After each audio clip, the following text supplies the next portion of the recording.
ယောဂီသူတော်ကောင်းပေါင်းအောင်လို့မင်္ဂလာပါနော်ဒီနေ့မြန်မာကောတာပေါ့မြန်မာ1382ခုနှစ်ပေါ့နေုံလာစုပ်ပေါ့နော်နေုံလာစုပ်73ရက်နေ့ပေါ့အင်္ဂလိပ်လိုကတော့18ရက်6လ2020ပေါ့နော်ဦးဇင်းကဒီနေ့ပါဠိတွေဟောပြီးမယ်ဆိုရင်ဦးဇင်းခုဟောမယ့်တရားကတော့ဟိုပါပေါ့နော်တတိနဲ့အတိပိုင်းခြားသည်ပေါ့တတိယပြက်တတိယပြက်တယ်အတိယပြက်တယ်တတိနဲ့အတိအဲ့ဒါလေးကိုဦးဇင်းဟောပြနေတာပေါ့အဲ့ဒါလေးတွေတော်တော်များများကဘာဖြစ်လို့အရန်ကြီးတဲ့ဟာတွေပေါ့နော်အရန်ရေးကြီးတယ်ဆိုတော့ခုနသမထနဲ့ဝိပဿနာကိုမသိတဲ့ခါကျတော့တချို့ကတတိနဲ့သွားတာပေါ့နော်အဲ့တော့အဲ့တတိပေါ်မှာခုနတတိပဒံနဲ့ဘာဝနာမတွဲတာပေါ့နော်ပြောမယ်ဆိုတတိပဒံဆိုတာခုနတတိတစ်လုံးနဲ့ပဲအဲ့လိုမျိုးသွားတဲ့နည်းပေါ့နော်အဲ့တော့အဲ့တတိရဲ့ဟာတွေကအရန်ရေးကြီးတယ်ပေါ့တချို့အထိုင်မှာတတိမှာတော့မိစ္ဆာတတိလည်းရှိတယ်ပေါ့နော်တတိမှာတော့မိစ္ဆာတတိလည်းရှိတယ်သူကတတိတစ်လုံးနဲ့လည်းသွားတာရှိတယ်မိစ္ဆာတတိကိုအရင်ရှင်းပြမယ်မိစ္ဆာတတိရှိရင်တမ္မာတတိရှိတယ်တမ္မာတတိလည်းရှိတယ်အဲ့ဒီထဲမှာမိစ္ဆာတတိလည်းမဟုတ်ဘူးတမ္မာတတိလည်းမဟုတ်ဘူးဘာမှမပါဘဲနဲ့တတိတစ်လုံးနဲ့သွားတယ်တတိတစ်လုံးနဲ့ရှိတယ်အဲ့ဒီတတိကကြတော့သူကဘယ်လိုပြောလို့မလို့တတိယကြတော့သူချုပ်နော်အတိကကြတော့ပြုတ်အတိကတခါတည်းပြုတ်ပြစ်တာတခါကျတော့သူဝိပဿနာဘာဝနာဆိုတာကဦးဇင်းတို့ကပယ်ပြီးတော့ရှုလို့မရဝိပဿနာကသူ့ရဲ့ပေါ်ရာကိုရှုပြီးတော့ရှုခံဟာကိုဘယ်လိုပဲရှုယူတတ်စိုက်ပြီးတော့ရှုပါတယ်စိုက်ပြီးတော့ရှုတယ်ဆိုတာဘာနဲ့ရှုရလဲဆိုတော့ခုနတတိနဲ့ပညာနဲ့ကပ်ပြီးတော့ရှုတာမြတ်စွာဘုရားဟောထားတာတော့အပမဒေနာသမာဓိထားလို့တချို့တော်တော်များများမသိတဲ့ခါကျတော့အဲ့ဒါကိုတတိတစ်လုံးအစဉ်သုံးနော်ချိတ်ဆုံးနေပူတာဆိုတော့ချုပ်ဆုံးနေပူတာဆိုတော့တတိတစ်လုံးနဲ့သွားတဲ့ခါကျတော့ဘယ်လိုဖြစ်သွားလဲဆိုတော့ချုပ်သွားတာတတိပေါ့ရှေ့စိတ်နဲ့နောက်စိတ်နဲ့တစ်စိတ်သေးပဲအတိတတိတစ်လုံးပဲတတိမှာသူကမိစ္ဆာလည်းမပါဘူးတမ္မာလည်းမပါဘူးတတိဆိုတာကတတိပဒံတစ်ခုတက်တယ်အဲ့လောက်ဘာနဲ့သွားလဲဆိုတော့ဘာဝနာမပါတာပေါ့နော်အဲ့တော့ဘာဝနာဘာလို့မပါလဲလို့မေးလို့ရှိရင်ယောဂီသူတော်တော်များကယောဂီသူတော်ကောင်းများကတော်တော်များများကသမထဝိပဿနာကိုမကွဲကြဘူးသမထဝိပဿနာကိုဘယ်လိုမကွဲလဲလို့ဆိုရင်သူတို့ကသောတပန်ဖြစ်တဲ့အထိကိုသမထဝိပဿနာသူတို့အများကြီးမသိသေးဘူးတရားခံဖြစ်တဲ့အထိလည်းမသိသေးဘူးအဲ့တော့ဘာလို့တရားခံဖြစ်တဲ့အထိကိုရှုတော့ရှုတာပဲသူတို့ရှုရင်းနဲ့ဉာဏ်နဲ့ရောက်သွားတာဆိုတော့ဘာဖြစ်လို့သောတပန်နဲ့တရားခံမကွဲဘာလဲသောတပန်နဲ့သောတပန်အောင်ဖြစ်တယ်သမထနဲ့ဝိပဿနာဘာလို့မကွဲလဲလို့မေးရင်ဘာလို့လဲဆိုတော့သူတို့ကလည်းနိဗ္ဗာန်ဘယ်သူမှရောက်ဖို့လို့မရှိဘူးဒီဘဝဒီခန္ဓာမှာသာသနာနဲ့ကြုံလို့နော်ကျင့်ရတယ်နော်ဘုရားဆရာတော်တမတော်တွေဟောလို့သိရတဲ့တရားကိုဒီလိုပဲနိဗ္ဗာန်ကဘယ်သူမှမရောက်ဘူးတဲ့ကတော့ကျင့်တဲ့ခါကျတော့လမ်းလွဲတာလည်းရှိတယ်နော်လမ်းတဲ့သွားတာလည်းရှိတယ်ကိုယ့်ရဲ့ဒါတော့ဒီတဘွားလေးနဲ့ကြည့်လို့မရဘူးပေါ့နော်ကိုအတိတ်ဘဝကျင့်ခဲ့တဲ့စတနာတရားတွေနဲ့လည်းကျင့်ရတာပေါ့နော်အဲ့တော့ဦးဇင်းကဒီဘာကိုရှင်းပြခြင်းလဲလို့မေးရင်ဘာကိုရှင်းပြခြင်းလဲလို့မေးရင်ဦးဇင်းကဒီတတိနဲ့အတိကိုရှင်းပြခြင်းတာပေါ့နော်တတိဆိုတာကခုနပေါ်စေတိပေါ့နော်ပေါ်တိုင်းသိနေတဲ့ဒီတတိတစ်လုံးလေးပဲပေါ်ရှေ့စိတ်ကိုနောက်စိတ်နဲ့တတိလေးတစ်လုံးနဲ့ကပ်ပြီးတော့တိုက်သွားမယ်ဆိုရင်ဘာဖြစ်သွားလဲဆိုတော့ချုပ်သွားတာချုပ်တော့တတိမှတော့ဘာမှမပါဘူးပြည့်ညက်လည်းမပါဘူးပရမတ်လည်းမပါဘူးနော်အဲ့တော့သမထဒီပြည့်ညက်ကိုအာယုံပြုပါတော့ဗောနော်အဲ့တော့ဒီတတိယကြတော့ဘာကိုအာယုံပြုလဲဆိုဒီရှေ့စိတ်နဲ့နောက်စိတ်နဲ့စောင့်ပြီးတော့သူလုံနေတဲ့သင်္ခါရတရားပေါ့ဒီပြောမယ်ဆိုရင်တော့တတိတစ်လုံးကိုပြည့်ညက်တင်ပြီးအဲ့ရှေ့စိတ်နဲ့နောက်စိတ်နဲ့တစ်စိတ်တည်းလိုက်ပြီးတော့ပြည့်ညက်တွေချုပ်ဝိပဿနာလို့တော့မဟုတ်ဝိပဿနာကကြတော့ပေါ်တာတရားပေါ်တဲ့တိုင်းကိုသူကအဲ့ပေါ်တဲ့ဒီအရှုခံမှန်သမျှဒီအရှုဉာဏ်တွေထည့်ပြီးတော့သူရှုသွားတာဗောနော်ဝိပဿနာဉာဏ်ကြတော့အဲ့တော့ဦးတို့ကအတိဘောကဝိပဿနာကအတိနဲ့ပယ်တာတတိယကြတော့ဟိုဘောနော်တမထဆိုတော့တတိနဲ့သူပယ်တာမတူတတိယကြတော့သူကတမထသူရှုပါများရင်တတိယဘာဖြစ်သွားတော့ချုပ်သွားပြီးတော့ဘာဖြစ်သွားဆိုတော့ငြိမ်းသွားတယ်ငြိမ်းသွားတဲ့ခါကျတော့ဘာဖြစ်သူကကြတော့တတိယကြတော့ဘာဖြစ်လဲဆိုရင်သူရက်လို့ပဲရက်ထားလို့ရတယ်ဒီစိတ်ကိုတတိတစ်လုံးနဲ့ချုပ်ထားလို့ပြည့်ညက်တွေကိုချုပ်ထားပြီးတော့ရက်ထားလို့ပဲရတယ်သူအပြီးပြတ်တာမဟုတ်ဘူးအဲ့တော့တတိယရက်တယ်အတိယပြတ်တယ်လို့ဦးဇင်းကဒီနေ့ဒါကိုခေါင်းစဉ်တည့်ပြီးတော့သမထနဲ့ဝိပဿနာကိုနည်းနည်းလေးရှင်းပြတယ်အဲ့တော့သမထဝိပဿနာကိုလည်းသမထဖြစ်တာကိုလည်းသမထဖြစ်မြန်သိရမယ်သမထရှုလို့ရတယ်နော်အဲ့တော့သမထဖြစ်မယ်ရှုမယ်ဆိုရင်လည်းသမထဖြစ်မြန်သိရမယ်အဲ့တော့ဘာဝနာရှုမယ်ဆိုရင်လည်းဝိပဿနာဘာဝနာရှုမယ်ဆိုရင်လည်းဝိပဿနာဘာဝနာသမထဘာဝနာရှုမယ်ဆိုရင်လည်းသမထဘာဝနာကိုပိုင်ပိုင်ခြားခြားရှုဖို့အတွက်ပြောပြတာပေါ့နော်တချို့ကတော်တော်များများကမသိတဲ့ခါကျတော့အဲ့တော့မှသတိပဋ္ဌာန်ဆိုတော့ဒီတတိတစ်လုံးနဲ့သွားကတ်တယ်ဘယ်လောက်ထိကတ်လဲဆိုတော့ယောဂီသူတော်ကောင်းတော့အခုမှမကျင်ဘူးလဲလို့မပြောနဲ့သောတပန်တည်တဲ့လူတော်မှပဲအဲ့တော့အဲ့တတိတစ်လုံးနဲ့သွားပြီးတော့အဲ့ရှိတဲ့ငြိမ်းရလေးကိုသွားပြီးတော့ချုပ်ပြီးတော့အဲ့မှာငြိမ်းနေကြတာပဲအဲ့လောက်တမာတိဉာဏ်မသိဘူးအဲ့ဒီမှာအရှုခံပေါ်မှာတောင်းတင်ပြီးတော့ဒီအရှုဉာဏ်ကမရှုတတ်တဲ့ခါကျတော့ရှေ့ဆက်ပြီးတော့မတက်တတ်တော့အဲ့ဒီရဲ့ဒီတရားပေါ်မှာပဲတာယာပြီးတော့ခုနကပေါ့ခဏိကတမာတိရသွားမယ်ဟဲ့လားကြထိုင်နိုင်မယ်ဟဲ့လားဒီပေါ်မှာဒုက္ခဝေဒနာတွေချုပ်နေပဲဒုက္ခဝေဒနာကြီးပေါ်မှာတာယာပြီးတော့မှအဲ့ချမ်းသာတဲ့ဟာကြီးပေါ်မှာပဲချုပ်ပြီးတော့နေလိုက်တော့တာစိတ်ကဘယ်အာယုံမှမညွန့်တော့ဘူးပြည့်ညက်အာယုံကိုမညွန့်တော့ဘူး တမထကြတော့ဒီပြည့်ညက်အာယုံအရင်ကြောက်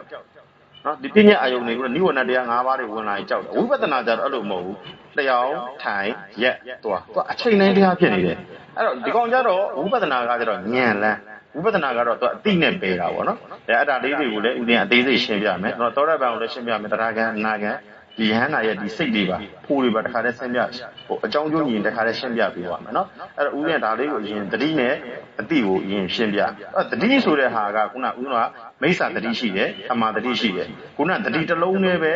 ဟိုဘာဝနာမပါဝဲတဲ့တတိတစ်လုံးနဲ့ပဲသူကတတိတစ်လုံးနဲ့ကိုသူကတိတက်ချုပ်သွားတာကြာရင်သူကချုပ်နေတာစိတ်ကချုပ်နေတော့ဘာဖြစ်လဲဆိုရင်သူကအရင်ချမ်းသာတယ်စိတ်မှာသူကပြည့်ညက်မရှိပဲနဲ့ရှင်းရှင်းနဲ့နောက်စိတ်နဲ့ဒီပြည့်ညက်တွေကိုတန်းချုပ်ထားတဲ့ခါကျတော့ငြိမ်ပြီးတော့ချမ်းသာပြီးတော့နားလည်အောင်ပြောမယ်ဆိုတော့ကိလေသာတွေကိုသူကတည်ငါပဲငြိမ်တာပေါ့ကိလေသာကိုခုနစရဏအားကောင်းရင်ကောင်းတယ်လို့ပေါ့နော်ထိုင်နိုင်လို့ရှိရင်ထိုင်နိုင်တယ်လို့တမာတရားကောင်းရင်ကောင်းနိုင်ကောင်းတယ်လို့ဒီတတိလုံးနဲ့ချုပ်ထားတဲ့ခါကျတော့ပြည့်ညက်တွေမလာတဲ့ခါကျတော့ဘာဖြစ်လဲဆိုတော့တဏှာတွေငြိမ်နေတာအဲ့တော့တဏှာငြိမ်းတာနဲ့တဏှာပြတ်တာနဲ့မတူဘူး။တဏှာပြတ်တာကျတော့ဘာကိုဖြတ်ရလဲဆိုတော့တဏှာကိုလည်းတတ်တိုက်ရိုက်တတ်လို့မရဘူး။တဏှာရဲ့သဘောကိုသိပြီးတော့မှဒိဋ္ဌိကိုတတ်။အဲ့တော့ဒိဋ္ဌိကိုမသိဘဲနဲ့တဏှာကိုသွားတတ်တဲ့ခါကျတော့ခုနမစားပဲနေတယ်မအိပ်ပဲနေတယ်ခုနမှတ်လုပ်ပဲနေတယ်မပြင်းပဲနေတယ်စသည်အားဖြင့်ပေါ့နော်။အဲ့တော့တော်တော်များများကအဲ့တော့ခုနအများကြီးရှိပါတယ်နော်။တချို့ကစာရူကြီးလည်းရှိတယ်ဒီလိုမျိုးတွေအကျင့်မှားပြီးတော့ဒီရဲ့ဟိုအယူနဲ့ဟိုတဏှာနဲ့ဒိဋ္ဌိကိုမသိတဲ့ခါကျတော့တဏှာကိုသွားတတ်တာ။မှန်မှန်ကဒိဋ္ဌိကိုတတ်တာ။ဒိဋ္ဌိကတဏှာကိုတတ်တယ်ဆိုတာကဥနောကကြတော့ဒီသမုဒယသစ္စာနယ်ထဲမှာကိုပြောတာပါနော်ခုနဟိုတိလပိုင်းဆိုင်ရာနဲ့တာဥနောကတဏှာကိုသမုဒယကိုပယ်ခိုင်းတာဟုတ်နော်တကယ်ကျတော့ဒီဒိဋ္ဌိကိုတတ်အဲ့တော့ဒိဋ္ဌိတက်ပုံတက်နည်းကသိဖို့အတွက်ကလည်းခုနဒိဋ္ဌိ၃မျိုးကိုအမြဲတမ်းရှင်းပြရတယ်ဒီဟာလေးကိုဒိဋ္ဌိ၃မျိုးဆိုတာကတက္ကရာဒိဋ္ဌိသတ္တရဒိဋ္ဌိဥဒိတာဒိဋ္ဌိပေါ့ဦးဇင်းကဒီရဲ့အခြေခံဝိပဿနာစတင်မယ်ဆိုရင်ဒီဒိဋ္ဌိ၃မျိုးမပါလို့ရှိရင်ဒိဋ္ဌိ၃မျိုးကိုမပယ်လို့ရှိရင်ပေါ့ဒါတော့အကျယ်ချက်တော့62မျိုးရှိတယ်ပေါ့ဒိဋ္ဌိ၃မျိုးကိုမပယ်နိုင်လို့ရှိရင်သွားပြီအဲ့ဒါဘာပဲရှုငါစိတ်ကြီးနဲ့ရှုနေတာစင်းရဲတာလဲငါစိတ်ပဲချမ်းသာတာလဲငါစိတ်ပဲအဲ့မှာတတိမှာကျတော့ဘာဖြစ်နေလဲဆိုရင်အဲ့တတိတစ်လုံးနဲ့ဖြစ်နေတဲ့လူကကျတော့ဘာဖြစ်လဲဆိုတော့အဲ့တတိကိုဘာပြန်လုပ်လဲဆိုတော့ငါပြန်လုပ်တာနော်တတိကိုငါပြန်လုပ်တာအဲ့တတိနဲ့ခုနချမ်းသာနေတဲ့ဒီစိတ်ကလေးကိုငါပြန်လုပ်ပြီးတော့ဒီရှေ့စိတ်နဲ့နောက်စိတ်နဲ့လုပ်နေတဲ့စိတ်ကိုကဘသူလုပ်နေလဲဆိုတော့သူကနောက်ကိုပြန်လှည့်မကြည့်ဘူးရှေ့စိတ်နဲ့နောက်စိတ်နဲ့ဒီတတိလေးကိုငြင်းအောင်သွားလုပ်တာတတိဆိုတဲ့သဘောဒီသူကအာယုံနဲ့ဒီပဲအကြောင်းနဲ့အကျိုးပေါ့နော်အာယုံနဲ့တော့ရတိုက်လာတဲ့အချိန်မှသူကအကြလုပ်လို့ရတာပေါ့လေအကြကြီးထားလို့ရတဲ့ဟာမဟုတ်ဘူးအဲ့တော့တတိကိုရှိတာကိုလည်းသိရမယ်တတိရဆိုတော့မိစ္ဆာတတိတမာတတိရှိတယ်ရိုးရိုးတတိကြတော့ဘာမှမပါဘဲနဲ့ဒီရဲ့သတိပဋ္ဌာန်တရားတစ်ခုတည်းတက်သွားပြီးတော့ဘာဝနာမတင်ထားလို့ရှိရင် तू ကစိတ်ကတစ်လုံးနဲ့ချုပ်နေတဲ့ခါတော့ဘာဖြစ်လဲဆိုတော့နိဝရဏတရား၅ပါးကင်းတာပေါ့ဌိနမိတ်တာပုဂ္ဂုစဗျာပါဒကာမင်းဆန္ဒဝိဇိကိစ္စဆိုတဲ့ဒီတန်တရားတွေကင်းပြီးတော့စိတ်ကတစ်လုံးနဲ့ချုပ်နေအဲ့တော့စိတ်ကိုတစ်လုံးနဲ့ချုပ်နေလို့ပြောတော့လူတွေကတော်တော်များများကအဲ့ဒါယူအမှန်လို့ထင်နေတာသူကစိတ်ဆိုတဲ့သဘောဒီသူကမျက်စိတစ်မိတ်မှာရုပ်ဂရိ9000နာမ်ကဂရိသိန်းပြက်နေတဲ့အတွက်ဒီစိတ်ဆိုတဲ့ဟာနန္ဒဂရိသိန်းမျက်စိတစ်မိတ်လေးမှတော့မှပဲမမြဲပါဘူးဆိုတော့အဲ့တော့ဂရိသိန်းပြက်နေတဲ့ဒီစိတ်ကိုချုပ်အောင်လုပ်တဲ့ခါကျတော့ဘာဖြစ်သွားလဲဆိုတော့အဲ့ပေါ်မှာငြိမ့်နေတာပေါ့နော်အဲ့တော့ငြိမ့်တဲ့ခါကျတော့သူကချမ်းသာတယ်အဲ့စိတ်ကလောကတန်တရားနဲ့ခုနထိုင်တဲ့ချိန်မှာတော့ချမ်းသာတယ်စိတ်ကချုပ်နေတဲ့ချိန်မှာချမ်းသာတယ်လျောင်းနော်လျောင်းထိုင်ရက်သွားဣယဘုတ်၄ပါးရှိတာဟုတ်ထိုင်မှတရားတို့ပြီးတဲ့ချိန်မှာမထိုင်တဲ့ချိန်ကတော့မတရားဖြစ်သွားတယ်အဲ့ကျန်တဲ့ချိန်ကခုနချုပ်နေတဲ့ချိန်လေးပဲချမ်းသာတယ်ဒီမထိုင်တဲ့ချိန်ကျတော့ဆင်းရဲတယ်အဲ့ဒီပေါ်မှာဘာလို့သွားအဲ့မှာကျတော့ဘာကွာသွားလဲလို့ရှိရင်ဆင်းရဲတာကျတော့ငါလို့ယူလိုက်တယ်နော်ဆိုတော့ချမ်းသာကြတော့ငါလို့ယူလိုက်တယ်ဆင်းရဲတာကြတော့ငါမဟုတ်ဘူးအဲ့လိုသွားယူလိုက်တယ်အဲ့တော့ဘာယူရမှလဲလို့မေးလို့ရှိရင်ဆင်းရဲတာလဲဆင်းရဲတာဒီအရှုခံတရားပဲချမ်းသာတာလဲအရှုခံတရားပဲအဲ့တော့ချမ်းသာတာတွေကချမ်းသာမလို့လေအဲ့ချမ်းသာတဲ့ဟာလေးကရောမြဲလားလို့မေးတော့ချမ်းသာတဲ့ဟာလဲမြဲလို့မရဘူးအဲ့တော့ဆင်းရဲတာလဲအရှုခံနဲ့ဆင်းရဲတာကိုကြော်မသွားနဲ့ဆင်းရဲတာလဲသွားမဲ့ပဲတဲ့ဆင်းရဲတဲ့တရားလဲအရှုခံတရားပဲဆင်းရဲတဲ့တရားကိုမြဲလားဆိုရင်ဆင်းရဲတဲ့တရားလဲဖြစ်ပြီးရင်ပြတ်သွားပါလားလို့သူသိရအဲ့ဒီနှစ်ခုလုံးကိုပြီးတော့မှသူဆင်းရဲတာလဲယူလို့မရဘူးချမ်းသာတာလဲယူလို့မရဘူးအဲ့ဒီနှစ်ခုလုံးကိုဖြစ်ပြီးရင်ပြတ်ပါလားလို့သိတယ်ဒီသင်္ခါရတရားပဲယူလို့ရတယ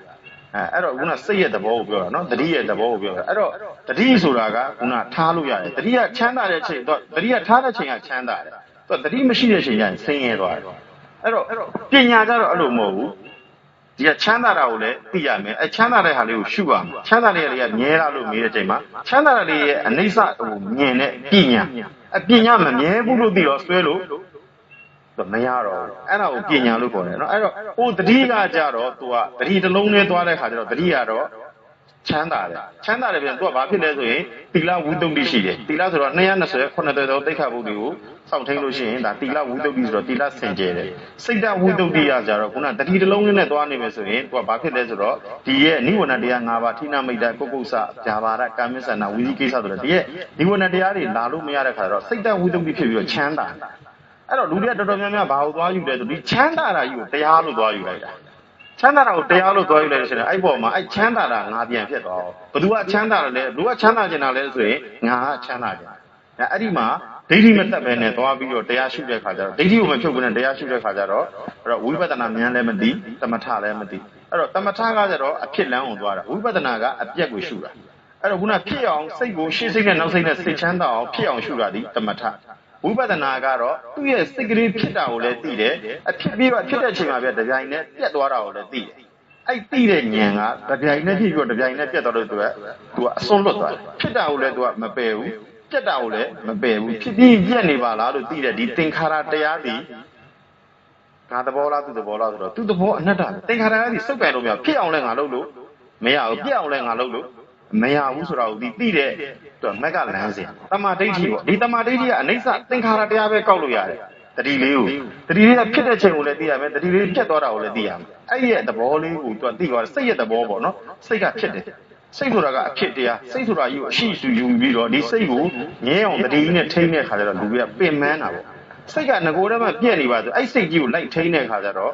့အစိတ်ရဲ့သဘောကိုတဘာဝကိုနားမလဲဘူးဒိဋ္ဌိကိုမတတ်ထားတဲ့ခါကျတော့အဲ့ဒီစိတ်ကိုလိုက်ကြည့်ရောအဲ့တော့စိတ်ကိုလိုက်ကြည့်တဲ့ချိန်မှာလည်းဒီစိတ်ရဲ့အာယုံကိုမသိတဲ့ခါကျတော့အာယုံနောက်ကိုလိုက်သွားပြီးတော့အဲ့မှာလောဘဒေါသမောဟတွေဖြစ်သွားတော့အဲ့တော့စိတ်ကိုလိုက်မကြည့်ဘဲနဲ့ဒီတိုင်းပဲတတိတစ်လုံးနဲ့ထိန်းနေပြန်တော့လေဒီစိတ်ကြီးပေါ်မှာအဲ့မှာမြဲအောင်လုပ်ရတဲ့အတွက်သူကနော်မြဲအောင်လုပ်တဲ့ဒေါသမောဟလောဘဖြစ်ရတာပူအောင်လုံးပေါ့ပြန်ပြီးတော့စုရတာဒီစိတ်ရဲ့တဘာဝကိုမသိဘဲနဲ့ဒိဋ္ဌိကိုမဖြုတ်ဘဲနဲ့ဒီစိတ်ကြီးကိုမြဲအောင်လုပ်တယ်ဒီစိတ်ရဲ့နောက်ကိုလိုက်သွားတယ်အာယုံနောက်ကိုလိုက်သွားတယ်အာယုံကတွေးစိတ်ကြားစိတ်မြင်စိတ်တွေးတော့ကြံစိတ်ဆိုတဲ့အာယုံနောက်လိုက်သွားလို့ရှိရင်လည်းလောဘဒေါသဖြစ်ရတယ်အဲ့ပေါ်မှာဒီစိတ်ကြီးကိုမြဲအောင်လုပ်ပြန်တော့လေအတ္တဖြစ်ရတယ်အဲ့ဒီစိတ်ရဲ့သဘောဒီစိတ်ဖြစ်တယ်ကြားတယ်ဆိုလည်းကြားစိတ်လေးဖြစ်တယ်မြင်တယ်ဆိုလည်းမြင်စိတ်လေးဖြစ်တယ်အဲ့ကြားစိတ်မြင်စိတ်နာမ်စိတ်စားစိတ်ဒီအရှုခံတရားအဲ့ကြားတဲ့အတန်လေးဒီဖြစ်ပြီးရင်ပြတ်သွားပါလားလို့သိတာဒီအရှုဉဏ်တရားအဲ့ပြတ်သွားတာလေးကိုသိတာကိုဉာဏ်လို့ခေါ်တယ်အဲ့ဒီဉာဏ်ဘာဉာဏ်လဲလို့မေးရင်ယထာပူရဉာဏ်ဟုတ်တိုင်းမှန်ဆိုတာအရှိကိုရှိတိုင်းအမှန်ကိုအမှန်တိုင်းသိတယ်ဟလားဝိပဿနာတမာဒိဋ္ဌိပဲဒါလေးကိုမြင်လိုက်တဲ့ချိန်မှာပြတ်တယ်နော်ဟိုကတတိဆိုတာကထားတဲ့ချိန်မှာရက်ဥပမာဆိုကြပါစို့မင်းတို့တတိထားလို့ပြောတဲ့ချိန်မှာတတိပဲပါတယ်ဘာဆက်တော့ရမယ်လို့မပါသေးဘူးတတိလို့ပြောတဲ့ချိန်မှာတော့ရက်သွားတယ်အတွေးတွေရက်သွားတယ်တတိထားဆိုတဲ့ပုံမှာတတိပဲထားတယ်ဘာဆက်တော့ရမယ်မသိဘူးအဲ့တတိတွေကိုပဲတတိတောက်လျှောက်ထားသွားတဲ့အတွက်သူကနိဝရဏတရား၅ပါးမလာဘူးမလာဘဲနဲ့အဲ့မှာတော့ချုပ်ပြီးတော့ငြိမ်းနေသူကအပြီးပြတ်သွားတာမဟုတ်ယောဂဟိုဘယ်လိုပြောမလဲဆိုတော့ယောဂတတ်တာသွားတာယောဂပျောက်သွားတာမဟုတ်တော့တမထဒီယောဂတတ်တာလေဝိပဿနာကျတော့ယောဂတစ်ခါတည်းပျောက်သွားတယ်အဲ့လိုမျိုးပါကိလေသာကဟိုအကြောင်းသမှုတရားတွေမလုံးလို့လားငြိမ်းနေလို့လားသူရဲ့ဟိုအနေပေါ့ရေထဲမှာရှိတဲ့အနေအားရှိပြီးသားသူကအနေငြိမ်းနေလို့တာပေါ့တမာတိအားအရန်ကောင်းလို့တာဒီအနေတွေကငြိမ်းပြီးတော့ရေကကြည်တယ်လို့ထင်နေတာဒီလောကရန်တရား၈ပါးနဲ့ပြန်ပြီးတော့အမြင်အာယုံအကြားအာယုံအစင်းဆိုတဲ့အာယုံ၅ပါးနဲ့ပြန်တိုက်တယ်နော်ပြန်တိုက်တဲ့အခါကျရင်ဘာဖြစ်လဲဆိုတော့ကိလေသာတွေကအဲ့မှာထပြီးတော့အောက်လုံးကြီးကပေါက်ကွဲပြီးတော့ပို့ပြီးတော့လောဘဒေါသမောဟပုံမှန်လူတဲ့ပူဖြစ်ရတယ်ခုနစားချင်တာယူမစားဘဲနဲ့နေတာတောက်ချင်တာကိုမတောက်ဘဲနဲ့နေတာနာတာယူမနာအောင်လုပ်တဲ့ခါကျတော့သူ့ရဲ့အရှိတရားကိုလက်မခံတော့ဒါတွေကိုအမှန်တရားကိုမသိထားတဲ့ခါကျတော့ဒီခန္ဓာကြီးကိုငါလို့ထင်ပြီးတော့ငါချမ်းသာအောင်လုပ်တယ်ဒီခန္ဓာကြီးကိုငါထင်ပြီးတော့ဆင်းရဲတယ်လို့လုပ်တယ်ပေါ့ဘာပဲလုပ်ဒီတက္ကရာဒိဋ္ဌိဆိုတဲ့ငါကြီးနဲ့လုပ်နေတဲ့ဆင်းရဲတာလဲငါခန္ဓာကြီးပဲချမ်းသာတာလဲငါခန္ဓာကြီးဆိုတဲ့ဒီတက္ကရာဒိဋ္ဌိနဲ့သွားလုပ်တယ်ငါနဲ့ပဲလုပ်တဲ့အတွက်ဒေါသဖြစ်ရတယ်ငါနဲ့ပဲလုပ်တဲ့အတွက်လောဘဖြစ်ရတယ်အဲ့တော့ဒီငါဆိုတာကြီးကိုရှိတဲ့အတွက်ဒီခန္ဓာကြီးကငါခန္ဓာကြီးကလည်းမြဲတယ်ဖြစ်သွားတာမြဲတယ်လို့ယူရင်သတ္တရာဒိဋ္ဌိရှင်မငါသူတစ်ပါးယောက်ျားမိန်းမမရှိဘူးเนาะပြတ်တယ်လို့ယူရင်လည်းတော့ဥစ္စေတာဒိဋ္ဌိဘာမှမရှိဘူးလို့ယူရင်လည်းဥစ္စေတာဒိဋ္ဌိတော့ရှိတယ်လည်းယူလို့မရဘူးမရှိဘူးလည်းယူလို့မရဘူးအမြဲတမ်းဖြစ်ပြီးပြတ်နေတဲ့ယုတ်ဂတိ9000ယုတ်ဂတိ9000နာဂတိသိဆိုတဲ့ဖြစ်ပြီးပြတ်နေတဲ့ဒီသင်္ခါရတရားကိုမြင်ရမှာအဲ့တော့သင်္ခါရတရားကိုရှင်များတရားရှိလို့ရှိရင်ဘာပြောလဲလို့မင်းရှင်များဒီလိုတော့ဖြစ်ပြမြင်ပါတယ်ဗျာဖြစ်ပြကိုဘယ်လိုမြင်တာလဲဒီနေ့ချိန်ကြီးတရားထိုင်တဲ့လူတွေမေးတယ်နော်မိုးကုတ်ပဲဖြစ်ဖြစ်ဘယ်ယောဂီပဲဖြစ်ဖြစ်ဖြစ်ကိုမြင်လားဆိုမြင်ပါတယ်ဗျာဘယ်လိုမြင်တာလဲဥစ္စာမေးနေတာ ဖြစ်ပြက်မြင်တယ်လို့မြည်တယ်ဖြစ်ပြက်ကိုဘယ်လိုမြင်တာလဲဖြစ်ပြက်ကဖြစ်အောင်ဘယ်သူကလုပ်တာဖြစ်အောင်လည်းဘယ်သူမှလုပ်နေတာမဟုတ်ဘူးပြက်အောင်လည်းဘယ်သူမှလုပ်လို့မရဘူးဒီမှာအကြောင်းနဲ့ကျိုးတိုက်ဆိုင်မှာပေါ်လာတဲ့တရားအဲ့ဖြစ်တာလေဖြစ်တာကိုလည်းသိရမယ်အဲ့ဖြစ်တဲ့ချိန်ရောလည်းဒီတိုင်းနဲ့ပြက်သွားတာကိုလည်းသိရဖြစ်အောင်လည်းဘယ်သူမှလုပ်လို့မရဘူးပြက်အောင်လည်းငါဘယ်သူမှလုံးလို့အဲ့ဒါကိုသိရမယ်လူတွေကတနားထိုင်လဲဖြစ်ပြက်ပဲ10နာရီထိုင်လဲဖြစ်ပြက်ပဲတလားလုံးထိုင်ခဲ့လဲဖြစ်ပြက်ပဲဟာတပြည့်တော့10နှစ်လောက်ထိုင်ခဲ့ပြီခင်ဗျာဘာတို့လဲဖြစ်ပြက်ပဲနော်တလုံးထိုင်လဲဖြစ်ပြက်ပဲ10နှစ်လုံးထိုင်လဲဖြစ်ပြက်ပဲအဲ့ဒါလုံးထိုင်လဲဖြစ်မထိုင်မဲနဲ့အိတ်နေတဲ့ချိန်လဲဖြစ်ပြက်ပဲထိုင်ဖြစ်ပါစီလဲဆူတောင်းလို့မရဘူးပြက်ပါစီလဲဆူတောင်းလို့မရဘူးဒါဆိုရင်ဟုတ်ပြီဖြစ်ပြက်ကိုတော့မြင်တာမှန်ပြီအဲ့ဖြစ်အောင်ပြက်အောင်ဘယ်သူကလုပ်လဲလို့အဲ့လိုသိရမှာဖြစ်ပြီးပြက်နေတဲ့သင်္ခါရတရားကိုကသူ့ရဲ့တဘာဝအရှိတရားဒါတွေကိုမသိတဲ့ခါကျတော့ဖြစ်အောင်လဲငါလုပ်လိုက်ရပြန်ပြီပြက်အောင်ပဲငါလုပ်လို့ဆိုတော့ငါကြီးဆိုတဲ့ဒီဒိဋ္ဌိနဲ့တရားရှိနေလို့ဘယ်တော့မှမရအောင်အဲ့တော့တရားရှိမယ်ဆိုရင်ဒါဒိဋ္ဌိ၃ပါးကအရန်ရေးကြီးတယ်နော်အဲ့တော့ဘယ်လောက်ထိအရေးကြီးလဲဆိုရင်ယဟန်ကိစ္စပြီးတဲ့အထိကိုအရေးကြီးတယ်ယဟန်ကိစ္စပြီးလို့ရှိရင်ပြစ္ဆုတ်ခဏဉာဏ်ကြံသေးတယ်ပြီးသွားတော့မှဒိဋ္ဌိ၃ပါးကိုမပယ်သေးနဲ့ဟုတ်အဲ့တော့တစ်ခါကျရင်ဒီစိတ်မှာရှိတဲ့ဟာကိုပြန်စစ်ရသေးတယ်ကိစ္စပြီးသွားတော့မှပဲအဲ့တော့မပယ်သေးတဲ့ဥဆိုတာကယူကိုကျင့်ခိုင်းတာမဟုတ်ဘူးเนาะပြစ္ဆုတ်ကနာဉာဏ်ဆိုတာရှိတယ်ဒါလေးတွေနဲ့ပြက်မြန်တိုင်းပေါ့ကိုယ့်ရဲ့ရှိနေတဲ့တရားနဲ့ဒီဒိဋ္ဌိ၃ပါးမှာငါတို့လွန်မြောက်ပြီလားเนาะတမာဒိဋ္ဌိနဲ့ငါတို့ကတကယ်ကိုမြင်နိုင်ပြီလားတမာဒိဋ္ဌိတမာသင်္ကပ္ပတမာဝါယာမတမာတတိတမာတမာတိဖြစ်ပြီလားတမာတမာတိဆိုတမာကမှန်ကန်လားတတိကမြဲတာအတိနဲ့တတိနဲ့တစ်ထပ်တည်းဖြစ်သွားတာကိုပြောတာဟုတ်အတိနဲ့တတိနဲ့တစ်ထက်ဖြစ်သွားပုံကလာအဲ့တော့နော်အတိနဲ့သတိနဲ့တစ်ထက်ဖြစ်သွားတာကိုပြောတာပေါ့နော်အဲ့တော့ခုနပုံလာတာပြတ်သွားအဲ့ဒါလေးကိုနားလဲဖို့လိုတယ်အဲ့တော့သူတို့ကဟိုလုတ်ပေးမဲခင်၅ပါးပေါ့နော်လုတ်ပေးမဲခင်၅ပါးမှာဒါလေးကိုလည်းနားလဲရမယ်တမာဒိဋ္ဌိနဲ့အဲ့တော့သတိဆိုတဲ့ဟာကတော့ဦးဇင်းတို့ကကြည့်တဲ့ချိန်သတိဆိုတာကစရဏအတိဆိုတာကဝိဇ္ဇာအဲ့တော့စရဏပြီးတော့ဝိဇ္ဇာသွားမလို့နဲ့ဝိဇ္ဇာစရဏတမန်တော်ဆိုတဲ့ဒီရဲ့အတိနဲ့အရှိနဲ့ကြိုက်တော့မှသူကနော်မဲခင်၈ပါးပြည့်သွားတာ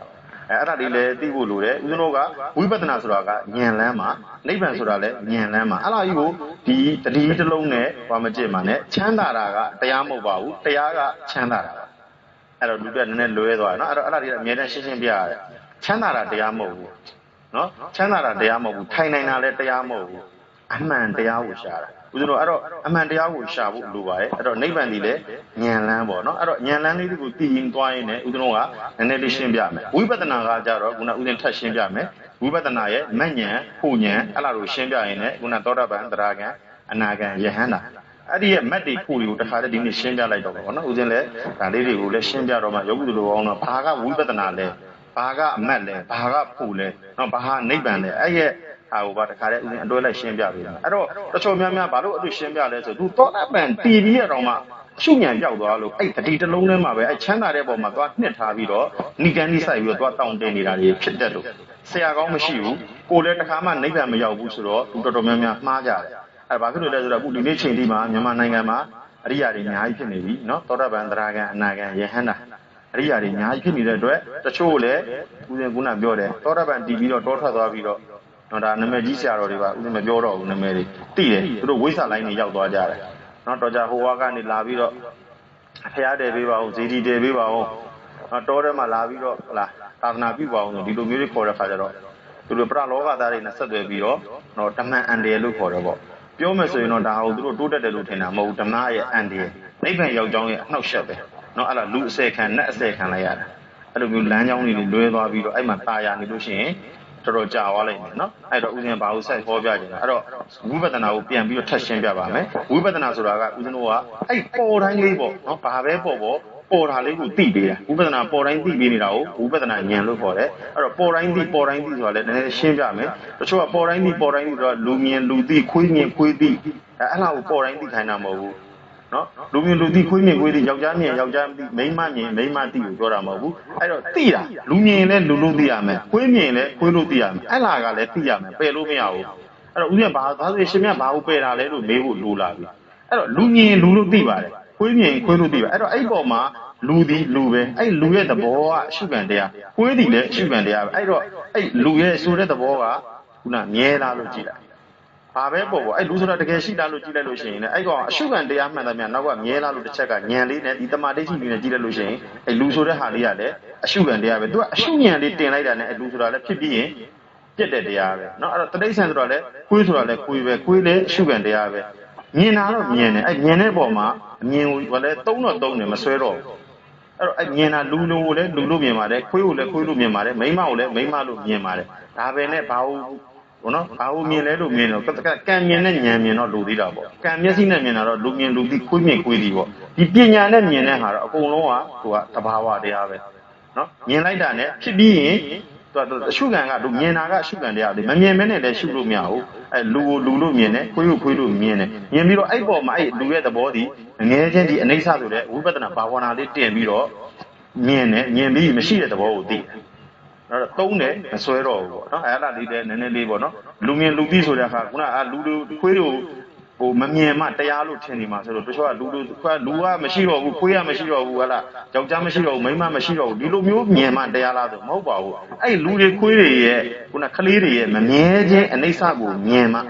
လူဆိုတာလည်းတဘာဝလူဆိုတာလည်းအရှုခံတရားပဲလူဆိုတဲ့ဟာတည်းမမြဲပါလားလို့ဒီတမာဒိဋ္ဌိကသိရလူဆိုတာလည်းဒီကအရှုခံဒီပေါ့နော်ဒါလူဆိုတာအရှုခံတာယောက်ျားလည်းအရှုခံတယ်မိန်းမလည်းအရှုခံတရားပဲအဲ့ရဲ့မမြဲခြင်းတရားကိုသိတာအရှုဉဏ်တရားဒါကိုသိရမှာဒါကိုမသိပဲနဲ့အဲ့ဒါကိုလူမြင်လူသိခွေးမြင်ခွေးသိအဲ့ဒါတွေမြင်နေတရားမရဘူးလို့ပြောရင်လည်းမပြည့်စုံဘူးပေါ့နော်အဲ့ဒါလေးဒီလူတို့ဖရားလည်းငါချစ်သားရာဟုလာလို့ခေါ်တယ်ချစ်သားညီတော်နန္နာလို့ခေါ်တယ်ချစ်သားချစ်သမီးလို့ခေါ်တယ်တားရာဟုလာလို့ခေါ်တယ်ခေါ်တာကိုပယ်တာမဟုတ်ဘူးသဘောနော်သဘောယူတာကိုပယ်တာခေါ်တာမပယ်ဘူးပေါ့နော်ခုနခေါ်တာနဲ့ယူတာနဲ့ပြန်ရှင်းပြခေါ်တယ်မြင်တယ်အဲ့ဒီပေါ်မှာမမြင်ဘာလို့မြင်တာလဲဆိုတော့ဒီအနိစ္စကိုမြင်တာဒါတွေကနော်မမြဲခြင်းဒီအနိစ္စတရားကိုမြင်တယ်တဘာဝတရားကိုမြင်တယ်ပုဂ္ဂိုလ်လည်းမရှိဘူးတဘာဝလည်းပုဂ္ဂိုလ်လည်းမရှိဘူးတဘာဝလည်းမရှိဘူးဒီရဲ့တဘာဝတရားပဲရှိတယ်ဖျားမြင်တဲ့ဟာကတဘာဝပဲရှိတယ်နော်ဒါတော့အဲ့တော့ကျေသွားမှာဆိုလို့မြင်တာကခုနသိတာနဲ့မတူပါဘူးမြင်တာကအကုန်လုံးမြင်ပါတယ်အဲ့ပေါ်မှာအသိတဲ့ယူတဲ့ဒိဋ္ဌိလေးပဲကွဲသွားတာအကုန်လုံးယောက်ျားကိုယောက်ျားလို့ယူတယ်ယောက်ျားကိုယောက်ျားလို့မြင်တယ်မိန်းမကိုမိန်းမလို့ယင်တယ်ဒါပဲနဲ့ဘုရားယန္တာပြစ္ဆေကဗုဒ္ဓကမယူတော့ဘူးယောက်ျားမိန်းမပုဂ္ဂိုလ်တော်တို့မယူတော့ဘူးဘာမယူတာလဲဆိုတော့ဒီမယူဘူးဆိုတော့ဒီဒိဋ္ဌိကိုပယ်လိုက်တာယူတယ်ဆိုတော့ဒီအစွဲကိုပယ်လိုက်တာနော်ဒီငါသားငါသမီးတို့ယူတဲ့ဒီအစွဲဒိဋ္ဌိကိုပဲပယ်တာဒီယောက်ျားမိန်းမဆိုတဲ့ခေါ်တဲ့အခေါ်ကိုပယ်တာမဟုတ်ဘူးစွဲတဲ့ဒိဋ္ဌိကိုပဲပယ်တာအဲ့ဒါလေးကိုလည်းနည်းနည်းလေးသိဖို့လိုတယ်အဲ့တော့ဟုတ်ပြီကျဲသွားမှာဆိုလို့ဝိပဿနာဉာဏ်လေးကိုနည်းနည်းလေးပြန်ရှင်းပြမယ်ဝိပဿနာဉာဏ်ကတော့ဥစဉ်ဥပြောတယ်ပြောရင်ပြောတဲ့အတန်လေးကိုပြောတာလေးကအတန်လေးကအရှုခံတရားအဲ့ကြားတဲ့အတန်လေးကကြားပြီးတာနဲ့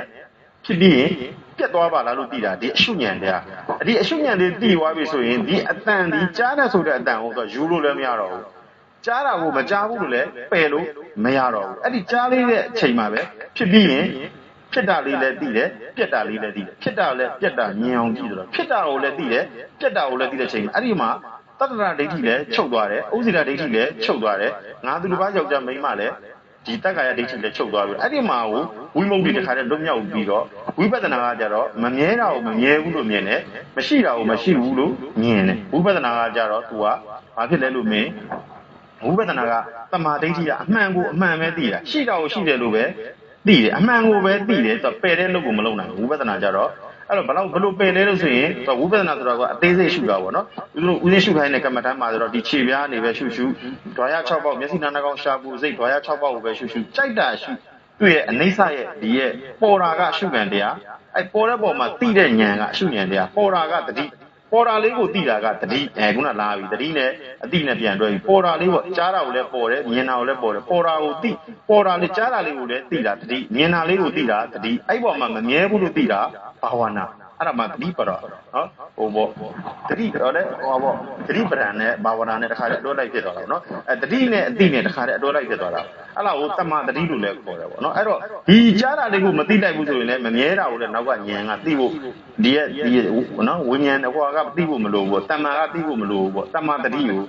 တမ္မာတတိဆိုတော့ဒီအမှန်တရားကမမြင်နိုင်ဘူးအဲ့တော့ကြားတာကိုကြားမဲ့မသိဘူးဆိုရင်မမြဲကြားတဲ့အတန်လေးပေါ်မှာပြတ်သွားတာကိုလည်းမမြင်ဘူးအဲ့တော့ခုနတတိတစ်လုံးနဲ့လည်းတရားရှုလို့မရဘူးအတိတစ်လုံးနဲ့လည်းရှုလို့မရအဲ့အတိနဲ့တတိနဲ့တွဲတာကိုမြတ်စွာဘုရားကအတိနဲ့တတိလို့လည်းဟောတယ်ဝိဇ္ဇာစရဏလို့လည်းဟောတယ်နော်အဲ့ဒါလေးကိုသိဖို့လိုပါတယ်အဲ့တော့ခုနကြားရင်ကြားပြီကြားတာလေးကအရှုခံတရားကြားပြီးရင်လည်းသူကဖြစ်ပြီးရင်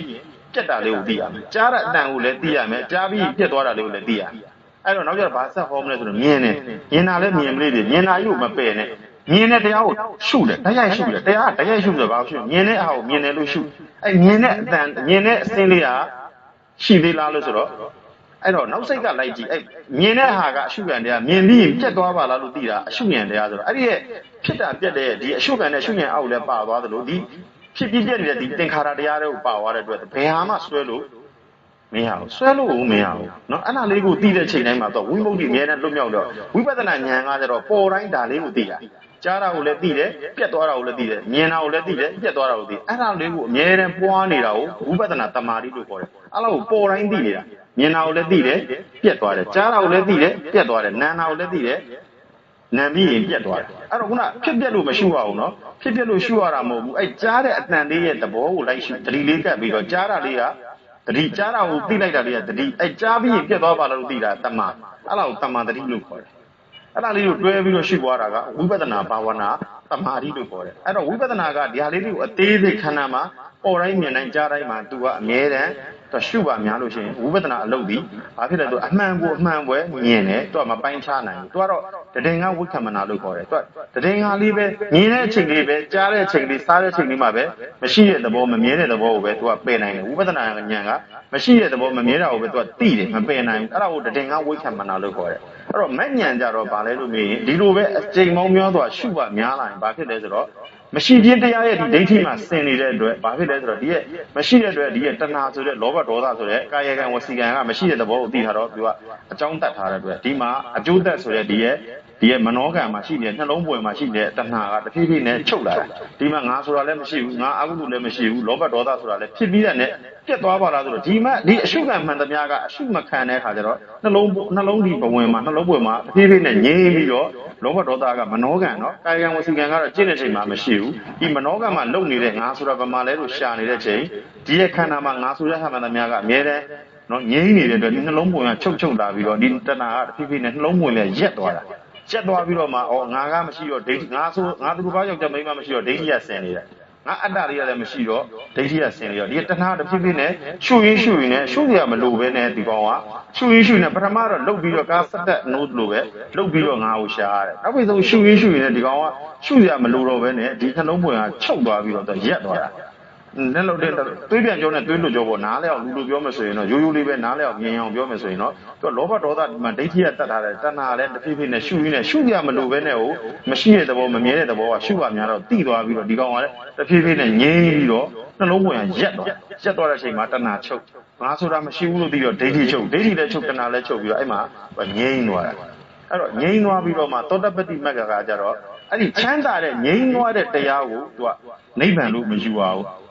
ငြိမ်းသွားတာကိုမက်လို့မယူပါပဲနဲ့အဲ့ဒါနားလည်အောင်ထပ်ပြောမယ်ဆိုရင်အဲ့ငြိမ်းတာကမက်မဟုတ်ဘူးအဲ့ဒီယုံနဲ့ဒီခန္ဓာကြီးရှိနေလို့ငါဒုက္ခရောက်နေပါလားနော်ဒီယုံနဲ့ဒီခန္ဓာကြီးတာမရှိရင်ဘယ်လောက်မြန်ကောင်းလိုက်မလဲလို့ဒီသိတဲ့ဉာဏ်ကဒီသောတပတ္တိမဂ္ဂဒီအရဟတမနိဗ္ဗာန်ကိုလက်ညှိုးထိုးပြတာအဓိကမက်ဒီဘယ်ဟာအေးချမ်းတာကိုယူရမှာလားဆိုအေးချမ်းတာကိုမယူပါဘူးဒီယုံနဲ့ဒီခန္ဓာကြီးမရှိလို့ချမ်းသာပါလားလို့သိတဲ့ဉာဏ်ကိုယူရတယ်မက်ဉာဏ်လို့ခေါ်တယ်မက်ဉာဏ်ဖို့ဉာဏ်မက်ဇံဖို့ဇံမဟုတ်ဘူးအဲ့ငြိမ်းနွားတဲ့ဟာလေးရဲ့သူအရှုခံတရားကိုဒီယုံနဲ့ဒီခန္ဓာမရှိလို့ငြိမ်းပါလားလို့သိတဲ့ဒီဉာဏ်ကိုယူတာပုဂ္ဂိုလ်လည်းမရှိဘူးတရားလည်းမရှိဘူးရာဟာအကြောင်းနဲ့အကျိုးတဘာဝဖြစ်ပြီးရင်ပြတ်သွားတဲ့သူ့သဘောအနတ္တပါလားလို့လေဒီဉာဏ်ထဲမှာငြိမ်းပြီးတော့မှဒီတည်ငါလေးချမ်းသာတော့မှဒီယုံနဲ့ဒီခန္ဓာကြီးတည်ငါလေးမရှိရတော့မှဒီလောက်ချမ်းသာနေလို့ရှိရင်ဒီယုံနဲ့ဒီခန္ဓာကြီးထာဝရတာမရှိရင်ဘယ်လောက်မြန်ကောင်းလိုက်မလဲလို့သောတပတ္တိမဂ္ဂဒီအရဟတမနိဗ္ဗာန်ကိုလက်ညှိုးထိုးပြတာနားလည်အောင်ပြောမယ်ဆိုရင်တော့အကြောင်းတရားကိုဆွဲရင်အကျိုးတရားကိုညင်တာဝိပဿနာလို့ပြောမှဆိုရင်တော့အကြောင်းတရားဒီတည်ငါလေးတောင်ချမ်းသာရင်အကျိုးတရားဒီယုံနဲ့ဒီခန္ဓာထာဝရတာမရှိရင်ဘယ်လောက်မြန်ကောင်းလိုက်မလဲလို့เนาะဒီဖူဉဏ်ကခံစားတာဖူဉဏ်နဲ့ခံစားတာเนาะတဏှာတစ်ဘဝလုံးဒီယုံနဲ့ဒီခန္ဓာမရှိဘူးဆိုရင်နောက်ခန္ဓာကဒီယုံနဲ့ဒီခန္ဓာတဏှာတစ်ဘဝလုံးမရှိတော့ဘူးဆိုရင်ဘယ်လောက်မြန်ချမ်းသာမလဲလို့တွေးတာကဖူဉဏ်အဲ့တော့မက်နဲ့ဖူနဲ့ကအကြားမရှိဘူးเนาะတခါတည်းတဏှာအဆက်တခါတည်းသူကမက်မြင်လိုက်တာနဲ့ဖူကတခါတည်းခံစားလိုက်တာအဲ့ဒီမြင်တဲ့ဉာဏ်လေးကိုမက်ဉာဏ်လို့ခေါ်တယ်အဲ့တော့ဦးဇင်းကဘာလို့ဒီနေ့ရှင်းပြခြင်းလဲဆိုတော့သောတာပန်ရဲ့အရှုခံဒီငါသူတစ်ပါးယောက်ျားမိန်းမဆိုတဲ့ဒီမှာဦးဇင်းမတ်လေးပါးပို့လေးပါးကိုရှင်းပြမယ်အရှုခံတွေမတူပါဘူးအရှုခံကမတူဘူးတဘာဝအရှုခံတဘာဝတရားတွေကမတူဘူးအရှုဉဏ်ကအတူတူပဲ ဘယ်ဟာအရှုဉာဏ်အတူတူပဲဆိုအနတ္တအတူတူပဲနတ္တဒီသဘောဆိုတဲ့ဟာအတူတူပဲတဘာဝလည်းမတူဘူးအဲ့တော့အရှုခံမှာသောတာပန်ဒီဒိဋ္ဌိနဲ့ဝီစီကိစ္စဆင်တယ်တဲ့သောတာပန်ကဒိဋ္ဌိနဲ့ဝီစီကိစ္စဒိဋ္ဌိဆိုတာဘာလဲဆိုတော့ငါသူတစ်ပါးယောက်ျားမိန်းမလို့လည်းမယူတော့ဘူးဒီယုံနဲ့ဒီယုံကြီးကိုလည်းခိုင်နေမြဲတယ်လို့မယူတော့ဘူးဒီယုံကြီးကိုပြတ်တယ်လည်းမယူတော့ဘူးအဲ့တော့ဒိဋ္ဌိဆင်တော့သောတာပန်ဒီဒိဋ္ဌိနဲ့ဝီစီကိစ္စဆင်တာဝီစီကိစ္စဆိုတာဘာလဲဆိုတော့ဒိုလောပေါ့ဒီယုံနဲ့ဒီခန္ဓာကြီးပေါ်မှာငါဆိုတာရှိများရှိနေဦးမလားနော်အဲ့တော့ငါဆိုတာရှိများရှိနေမလားဆိုတော့ပုဂ္ဂိုလ်တော်ဆိုများရှိများရှိနေဦးမလားဆိုဘယ်တော့မှဝီစီကိစ္စတန်ရမလာတော့ဘူးအဲ့တော့သောတာပန်ဒီရုပ်ကိုပယ်တယ်တရားခံဖြစ်ဖို့အတွက်ဒီစိတ်ကိုပယ်ရမယ်စိတ်ကိုပြန်ပယ်ရမယ်တရားခံကျတော့ဒီစိတ်ကိုပယ်ရမယ်ဘာစိတ်လဲကုသိုလ်လဲငါစိတ်လို့ယူတယ်သောတာပန်ကအကုသိုလ်လဲငါကုသိုလ်လို့ယူငါစိတ်လို့ယူတဲ့အတွက်အဲ့တော့သောတာပန်တည်ပြီးလို့ရှိရင်ဘယ်မှာသွားဖြစ်လဲဆိုစိတ်ပဲရှုကြရှိတယ်ယုတ်ကြီးကပုဂ္ဂိုလ်တော်မရှိတော့ဘူးသောတာပန်ကရုပ်ရှိရမျိုးတော့စိတ်ပဲရှိတယ်အဲ့တော့တရားအနာဂံကျတော့ဘာလို့ရှုမလဲဆိုတော့အနာဂံကျတော့ဒီဖြစ်ပြီးပြက်နေတဲ့အတွက်ဟိုနော်ထားမှာတော့တရားကံဖြစ်တဲ့ချိန်မှာရုပ်ရဲ့နာမ်ရဲ့လို့မရှိတော့ဘူးဘာဖြစ်သွားလဲဆိုတော့ရုပ်ရဲ့နာမ်ရဲ့တပေါင်းကြီးဖြစ်ပြီးတော့တပေါင်းကြီးပြက်နေတဲ့သင်္ခါရတရားပဲရှိတယ်သူကတရားကံဒီသင်္ခါရတရားပဲရှိတယ်ဒါပေမဲ့အဲ့တရားကံဒီသင်္ခါရတရားကိုမပယ်နိုင်ဘူးဒါစိတ်ကဖြစ်နေတဏှိကုံထိုင်လဲဖြစ်ပြီးရင်ပြက်တလားလုံးထိုင်လဲဖြစ်ပြီးရင်ပြက်တသလုံးထိုင်လဲဖြစ်ပြီးရင်ပြက်နော်အဲ့တော့ဘယ်တော့ချိန်အဲ့တဲ့ချိန်လဲဖြစ်ပြီးရင်ပြက်ဆိုဒီသင်္ခါရတရားနဲ့သူလုံးရှုံတယ်ဒီခန္ဓာကြီးနဲ့ငါနဲ့ဖြစ်တာပြက်တာကိုမကြိုက်တော့ဘူးစားနေရတယ်လဲဒုက္ခအိတ်နေရလဲဒုက္ခဒီသင်္ခါရတရားကိုချုပ်ကန်ပြက်သွားတယ်အဲ့တော့တရားကံဒီသင်္ခါရတရားပဲရှိတယ်ရုပ်လည်းမရှိတော့ဘူးနာမ်လည်းမရှိတော့ဘူးဖြစ်တာနဲ့ပြက်တာပဲရှိတယ်နောက်ပိုင်းဆုံးဘာရှုလဲဆိုရင်ဖြစ်တာကိုရှုကြမလို့ဘူးအကုန်လုံးမြင်သမျှအပြက်တွေပဲမြင်တော့တ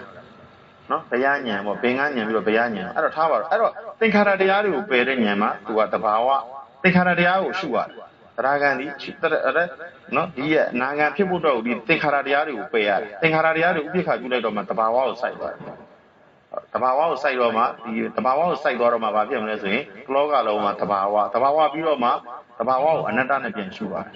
်နောက်ထားပါတော့ခုလောဆယ်ဒီတိုင်းပဲရှင်းပြမယ်နော်ကျေသွားမှဆိုလို့အဲ့တော့ဦးတို့ကမာကိုပြောခြင်းလဲဆိုတော့အရှုခံမတူတာကိုပြောပြတာအဲ့တော့အရှုခံမတင်တတ်တာအရှုဉဏ်ကတမာတိရတော့ဒါပဲဘာပဲရှုရှုအနိစ္စမမြဲတာကိုတွေ့မယ်အနိစ္စမမြဲခြင်းတရားကြောင့်မို့ဆင်းရဲလို့သူ့ကိုဒုက္ခလို့တွေ့မယ်ဒီခန္ဓာမှာစိတ်လည်းတူတူပဲရုပ်လည်းတူတူပဲအဲ့တော့ဒုက္ခဆိုတဲ့တရားတွေကဘယ်သူကမလုပ်တာလဲဆိုရင်တော့အဲ့ဒုက္ခတွေလည်းအဆိုးမရဘူးဖြစ်ပြီးပြည့်နေတဲ့သင်္ခါရတရားတွေသူ့သဘောအနတ္တလို့ပြောသိအဲ့တော့ဒီဟာတွေပေါ်မှာဦးက၄ပိုင်းပိုင်းပြီးတော့ရှုရတာမို့တော့ဝိသအဖုံ၄ချက်လို့ခေါ်တယ်ဝိသဖုံ၄ချက်လို့ခေါ်တယ်မ၄ပါးဖုံ၄ပါးလို့လည်းခေါ်တယ်မက်ဆိုတာကအမှန်ကိုမြင်တယ်ဖို့ကခံစားတာအဲ့ဟုတ်ပြီအဲ့တော့လူသိတော့ခုနသောတာပန်ဒီခုနဒီရုပ်ကိုရှုတယ်တရားကံဒီစိတ်ကိုရှုတယ်အဲ့ဒါဒီစိတ်ကိုရှုရလေးနည်းနည်းလေးပြန်ရှင်းပြမလားလို့နော်နည်းနည်းလေးပြန်ရှင်းပြမယ်အဲ့စိတ်ကိုရှုဖို့အတွက်သူကယုံနံကိုယင်ကိုရတယ်သောတာပန်ကပုဂ္ဂိုလ်တော်မရှိတော့ဘူးဒါယုံနဲ့နံနဲ့ရှိယုံနဲ့နံနဲ့ရှိတဲ့ခါတော့ဘာဆက်ရှုရမှမသိဘူးတလောကလုံးယုံနဲ့နံပဲလို့သူကအကုန်လုံးယုံနံပဲရှိတယ်ဘာမှရှုကြမရှိလို့ပြောတယ်အဲ့တော့ယုံနံဒီဘယ်ယုံနံလဲဆိုငါယုံနံပြန်ဖြစ်တယ်သောတာပန်ကအဲ့တော့ယုံနံကိုမပေါ်ခင်မှာသောတာပန်မှာဘာရှုရဆိုဟောက်ပြန်နိုင်ရယုတ်တရားနော်တိတာလေးကနံတရားယုတ်ကမတိတဲ့သဘောနံကတိတဲ့သဘောမတိတာယုတ်တိတာနံဆိုတော့ဒီရဲ့ယုံနဲ့နံနဲ့အကြောင်းတရားကိုသိသိရတယ်သိသိပြီးတော့အဲ့ဒီယုံနံကိုခွဲရတယ်ခွဲပြီးတော့မှပုဂ္ဂိုလ်တော်ဆိုတာရှုရမရှိတော့အတွက်ဒီယုံနဲ့နံနဲ့ခုနပြိဿသမုပ္ပါလဲနေတဲ့တလောကလုံးမှာဟိုနော်ဟိုအတိတ်ပြစ္ဆုတ်ကနာကလဲတာမဟုတ်ဒီဥစဉ်ပြောလိုက်ချက်မှာခန္ဓာ၅ပါးဖြစ်ပြီးတော့ခန္ဓာ၅ပါးပြတ်သွားတယ်ခန္ဓာ၅ပါးကိုအတင်းချုပ်ရင်ယုံနံဖြစ်ပြီးတော့ယုံနဲ့နံနဲ့တပြိုင်တည်းဖြစ်ပြီးတော့တပြိုင်တည်းပြတ်နေတဲ့ဒီယုံနံတဘာဝကိုနားလဲသွားတာပေါ့အဲ့တော့ယုံနဲ့နံနဲ့ဒီအကြောင်းကျိုးကိုနော်သောတာပန်တည်သွားတဲ့လူကယုံနံကိုအရင်ခွဲနော်ဘယ်လိုခွဲမလဲဆိုရင်ဖောက်ပြန်တာကယုတ်တရားဖောက်ပြန်တာကိုသိတဲ့နောက်ကဉာဏ်လေးကနံတရားအဲ့ဒါကိုနံယုတ်တရားလို့ခေါ်တယ်နော်အဲ့တော့ယုတ်ကအကြောင်းနံကအကျိုးနံအကျိုးယုတ်အကြောင်းဆိုတော့ယုတ်ကတစ်ခါကြရင်လည်းအကြောင်းတရားလုပ်လိုက်နံကလည်းတစ်ခါကြရင်အကြောင်းတရားလုပ်လိုက်ဟုတ်လားအဲ့လိုအကြောင်းနဲ့အကျိုးပြန်အញ្ញမ်းမြင်ညပြန်လဲအလုံးလုံးနေတဲ့သင်္ခါရတရားကိုတလောကလုံးမှာပွဲစိတ်ကနေစင်ကောင်းကြီးဒီယုံနဲ့နံပဲမြင်တော့တာပုဂ္ဂိုလ်တော်ဆိုတာမရှိတော့ဘူးအဲ့ဒါလေးကိုယုံနံကိုမြင်တိုင်းမှာငါတို့ဘာယောက်ျားမိန်းမမရှိတဲ့ပြင်ဒီယုံနဲ့နံမရှိတော့တာအဲ့တော့နံကိုသိသိမယ်ပေါ့နော်နည်းနည်းလေးမြင်တန်းအရင်ချက်မရှိခြင်းပါဘူးမဟောပြကြတော့ဘူးအဲ့တော့နံကိုယုံနံအရင်ခွဲရတာအဲ့တော့ယုတ်ကဖောက်ပြန်တဲ့နံကခံစားတယ်ခံစားတော့ဘာလို့ခေါ်လို့ရှိရင်ခံစားတော့ဝေဒနာလို့ခေါ်တယ်အဲ့တော့ဥဝေဒနာတစ်လုံးရဖို့အတွက်ကိုခုနယုံနံကိုအရင်ခွဲရတယ်ယုတ်ရဲ့နံရဲ့တူလားဆိုရင်ယုတ်ရဲ့နံရဲ့မတူယုတ်ကမသိတဲ့သဘောနံကသိတဲ့သဘောတူညီလားဆိုရင်မတူညီဘူးမတူညီတာဘာလို့ခေါ်ရင်တဘာဝဆိုတဲ့ဒီတစ်လုံးနဲ့ပြန်သိသိရတာအမှမတူညီတာဘာလို့ခေါ်ရင်တဘာဝအဲ့တဘာဝနှစ်ခုပေါင်းစည်းပြီးတော့မှဘာဖြစ်လဲခံစားတာ အဲ့တော့ခံစားမှုဝေဒနာတစ်လုံးရဖို့အတွက်ကိုယုံနာကိုရင်ခွဲရတယ်ဒီယုတ်ကဖောက်ပြန်မှုကြောင့်မို့ဝေဒနာကခံစားလို့ရနာကတိတာအဲ့တိတဲ့တရားလေးကိုခံစားတော့ဘာလို့မေးဝေဒနာနှစ်ခုပေါင်းပြီးတော့လောက်တဲ့တရားမဟုတ်လို့သူဝေဒနာတစ်လုံးနဲ့ပဲရတယ်ဝေဒနာတစ်လုံးနဲ့ပဲရအဲ့တော့ဝေဒနာကိုရှုတော့အဲ့ဝေဒနာလေးတစ်လုံးပဲရတယ်နော်ယုံနာကိုပြန်သိသိတော့တဘာဝနှစ်ခုပေါင်းပြီးတော့မှခံစားတာကိုဝေဒနာလို့ခေါ်တယ်တစ်လုံးနဲ့ရလို့မရဘူးယုတ်ကလည်းမဖောက်ပြန်ရင်နာကနာလို့မရဘူးနာကနာလို့တော့ရတယ်နာကနာတယ်လို့တော့သိလို့ရတယ်စိတ်ကနာဒီနာကနာလို့မရဘူးသိတော့သိတယ်နာကနာတစ်ခုတည်းနဲ့စိတ်တစ်ခုတည်းနဲ့နာလို့မရဘူးအဲ့နှစ်ခုပေါင်းပြီးတော့မှယုံနဲ့နာနဲ့နှစ်ခုပေါင်းပြီးတော့မှခံစားတာကိုဝေဒနာလို့ခေါ်တယ်အဲ့တော့ရှင်များဝေဒနာဘာလို့ရှုရလဲလို့မေးဝေဒနာကိုဥစဉ်ပြောတိုင်းလည်းမရှုနဲ့ဟုတ်ဆရာပြောတိုင်းလည်းမရှုနဲ့ဟုတ်ဝေဒနာဘာဖြစ်လို့ဖြစ်လဲဆိုရင်ဒီယုံနယ်ရဲ့တဘာဝနှစ်ခုပေါင်းပြီးတော့မှခံစားမှုဝေဒနာတစ်ခုဖြစ်တာအဲ့နှစ်ခုတဘာဝနှစ်ခုပေါင်းပြီးတော့မှဖြစ်တဲ့ဝေဒနာတစ်လုံးရဝေဒနာဘာရလို့ဝေဒနာဘာလို့ရှုရလဲဆိုရင်ဒီဝေဒနာရမှနာမ်ကိုသိသိရမှာနာမ်ပြည့်ညက်ကိုသိသိရနာမ်ပြည့်ညက်ကိုဘယ်လိုသိသိရမလဲဆိုရင်အဲ့ကြားတယ်ဥပမာဆိုကြဖို့ကြားတယ်ဆိုကြပါတော့နော်ကြားတဲ့အနောက်မှာဒါဖုန်းကြီးကပြောတာလားဆရာလေးကပြောတာလားလူကပြောတာလားနော်ယောက်ျားကပြောတာလားမိန်းမပြောတာဒီတင်ညာတွေကြားတဲ့နောက်မှာတင်ညာပေးတာကောင်းတာလည်းပြောတယ်မကောင်းတာလည်းပြောတယ်အဲ့ကြားတဲ့နောက်မှာကြားတယ်လို့တင်ညာမပေးလိုက်တော့ကြားတယ်လို့တင်ညာပေးလိုက်တယ်နဲ့တော့သင်္ခါရဖြစ်သွားတော့ကြားတယ်လို့တင်ညာပေးရင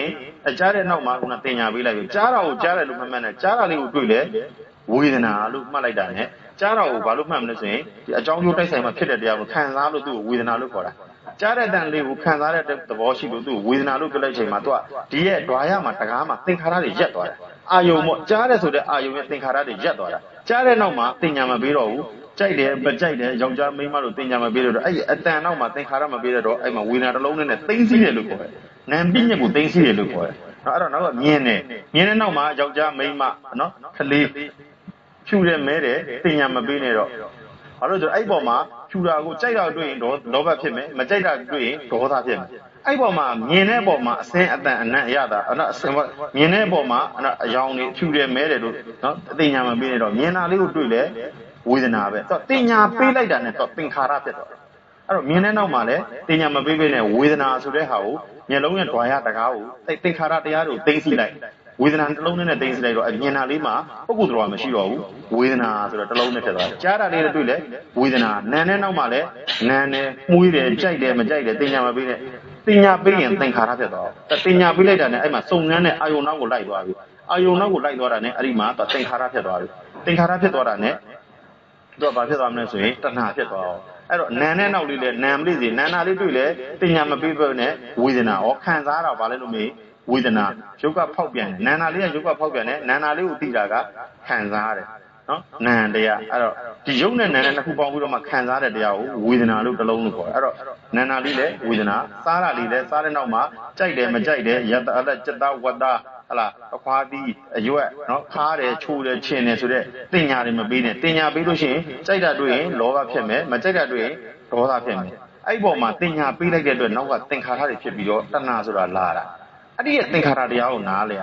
အဲ့တော့အဲ့ရဲ့စားတဲ့ပုံမှာလဲစားလို့ရှိရင်ဝေဒနာလို့တစ်လုံးနဲ့ပဲသိသိလိုက်ဩယုတ်ကဖောက်ပြန်တဲ့နာကခံစားရတယ်ခံစားတော့ဘာလို့မေးလို့ရှိရင်ဝေဒနာဆိုတော့တစ်လုံးနဲ့ပဲရတော့မှအစားရလေးလဲဝေဒနာထိတာလေးလဲဝေဒနာထိတာကိုသိတဲ့စိတ်ကလေးလဲဝေဒနာသိတာလို့ခံစားတာလဲဝေဒနာပါလားဆိုတော့ဝေဒနာတစ်လုံးနဲ့သိသိလိုက်တဲ့အချိန်မှာအဲ့တွေးတဲ့စိတ်တွေချုပ်သွားတယ်ပြောနားလည်းမဆိုသင်္ခါရတွေချုပ်သွားတာဦးစင်းကဝေဒနာလို့ပြောတဲ့အချိန်မှာငါသူတစ်ပိုင်းယောက်ျားမိန်းမလဲမပါဘူးဝေဒနာလို့ပြောတဲ့အချိန်မှာငါသူတစ်ပိုင်းယောက်ျားမိန်းမလည်းမပါဘူးဝေဒနာလို့ပြောတဲ့အချိန်မှာကြိုက်တာလည်းမပါဘူးမကြိုက်တာလည်းမပါဘူးဝေဒနာလို့ပြောတဲ့အချိန်မှာဒေါသလည်းမပါဘူးလောဘလည်းမပါဘူးဆိုတော့ဝေဒနာဒီဝေဒနာပဲအဲ့မှာငါမပါဘူးဝေဒနာဒီဘာဝေဒနာလဲတဘာဝဝေဒနာအကြောင်းနဲ့အကျိုးတိုက်ဆိုင်မှာဖြစ်တဲ့ဝေဒနာတစ်လုံးပဲဝေဒနာဒီရှုခံတရားပဲเนาะအဲ့ဒါဝေဒနာနောက်မှပြန်သိသိပေးမယ်အဲ့တော့ခန္ဓာမှာဘာထပ်ရှုရမလဲဆိုတော့ခန္ဓာမှာတရားထိုင်နေကြတော့ဓာတ်ကြီးလေးပါရှိတယ်ပထဝီတေဇောဝါယောအာဘောဆိုတဲ့ဓာတ်ကြီးလေးပါရှိတယ်ဓာတ်ကြီးလေးပါရှိရင်တော့တင်ညာ၄ခုဖြစ်နေတာအဲ့တော့လည်းပထဝီတက်မြင်လဲတော့ဝေဒနာပဲထုံနာကျင်နာနာတာကြိုက်တာတွေ့လဲဝေဒနာတစ်လုံးပဲရှုပူတာအေးတာတွေ့လဲဝေဒနာတစ်လုံးနဲ့ပဲရှုဒီလိုလေးအဲ့လိုပဲရှုပြီးနော်ရိုးစည်းတဲ့သဘောဖွဲ့စည်းတဲ့သဘောတွေ့လဲဝေဒနာတစ်လုံးနဲ့ပဲရှုနော်တောင့်ခံတဲ့သဘောလှုပ်ရမ်းတဲ့သဘောဝါယောတွေ့လဲဝေဒနာတစ်လုံးနဲ့ပဲရှုပထဝီတေဇောဝါယောအာဘောဆိုတဲ့တင်ညာ၄ခုမပေးနဲ့တော့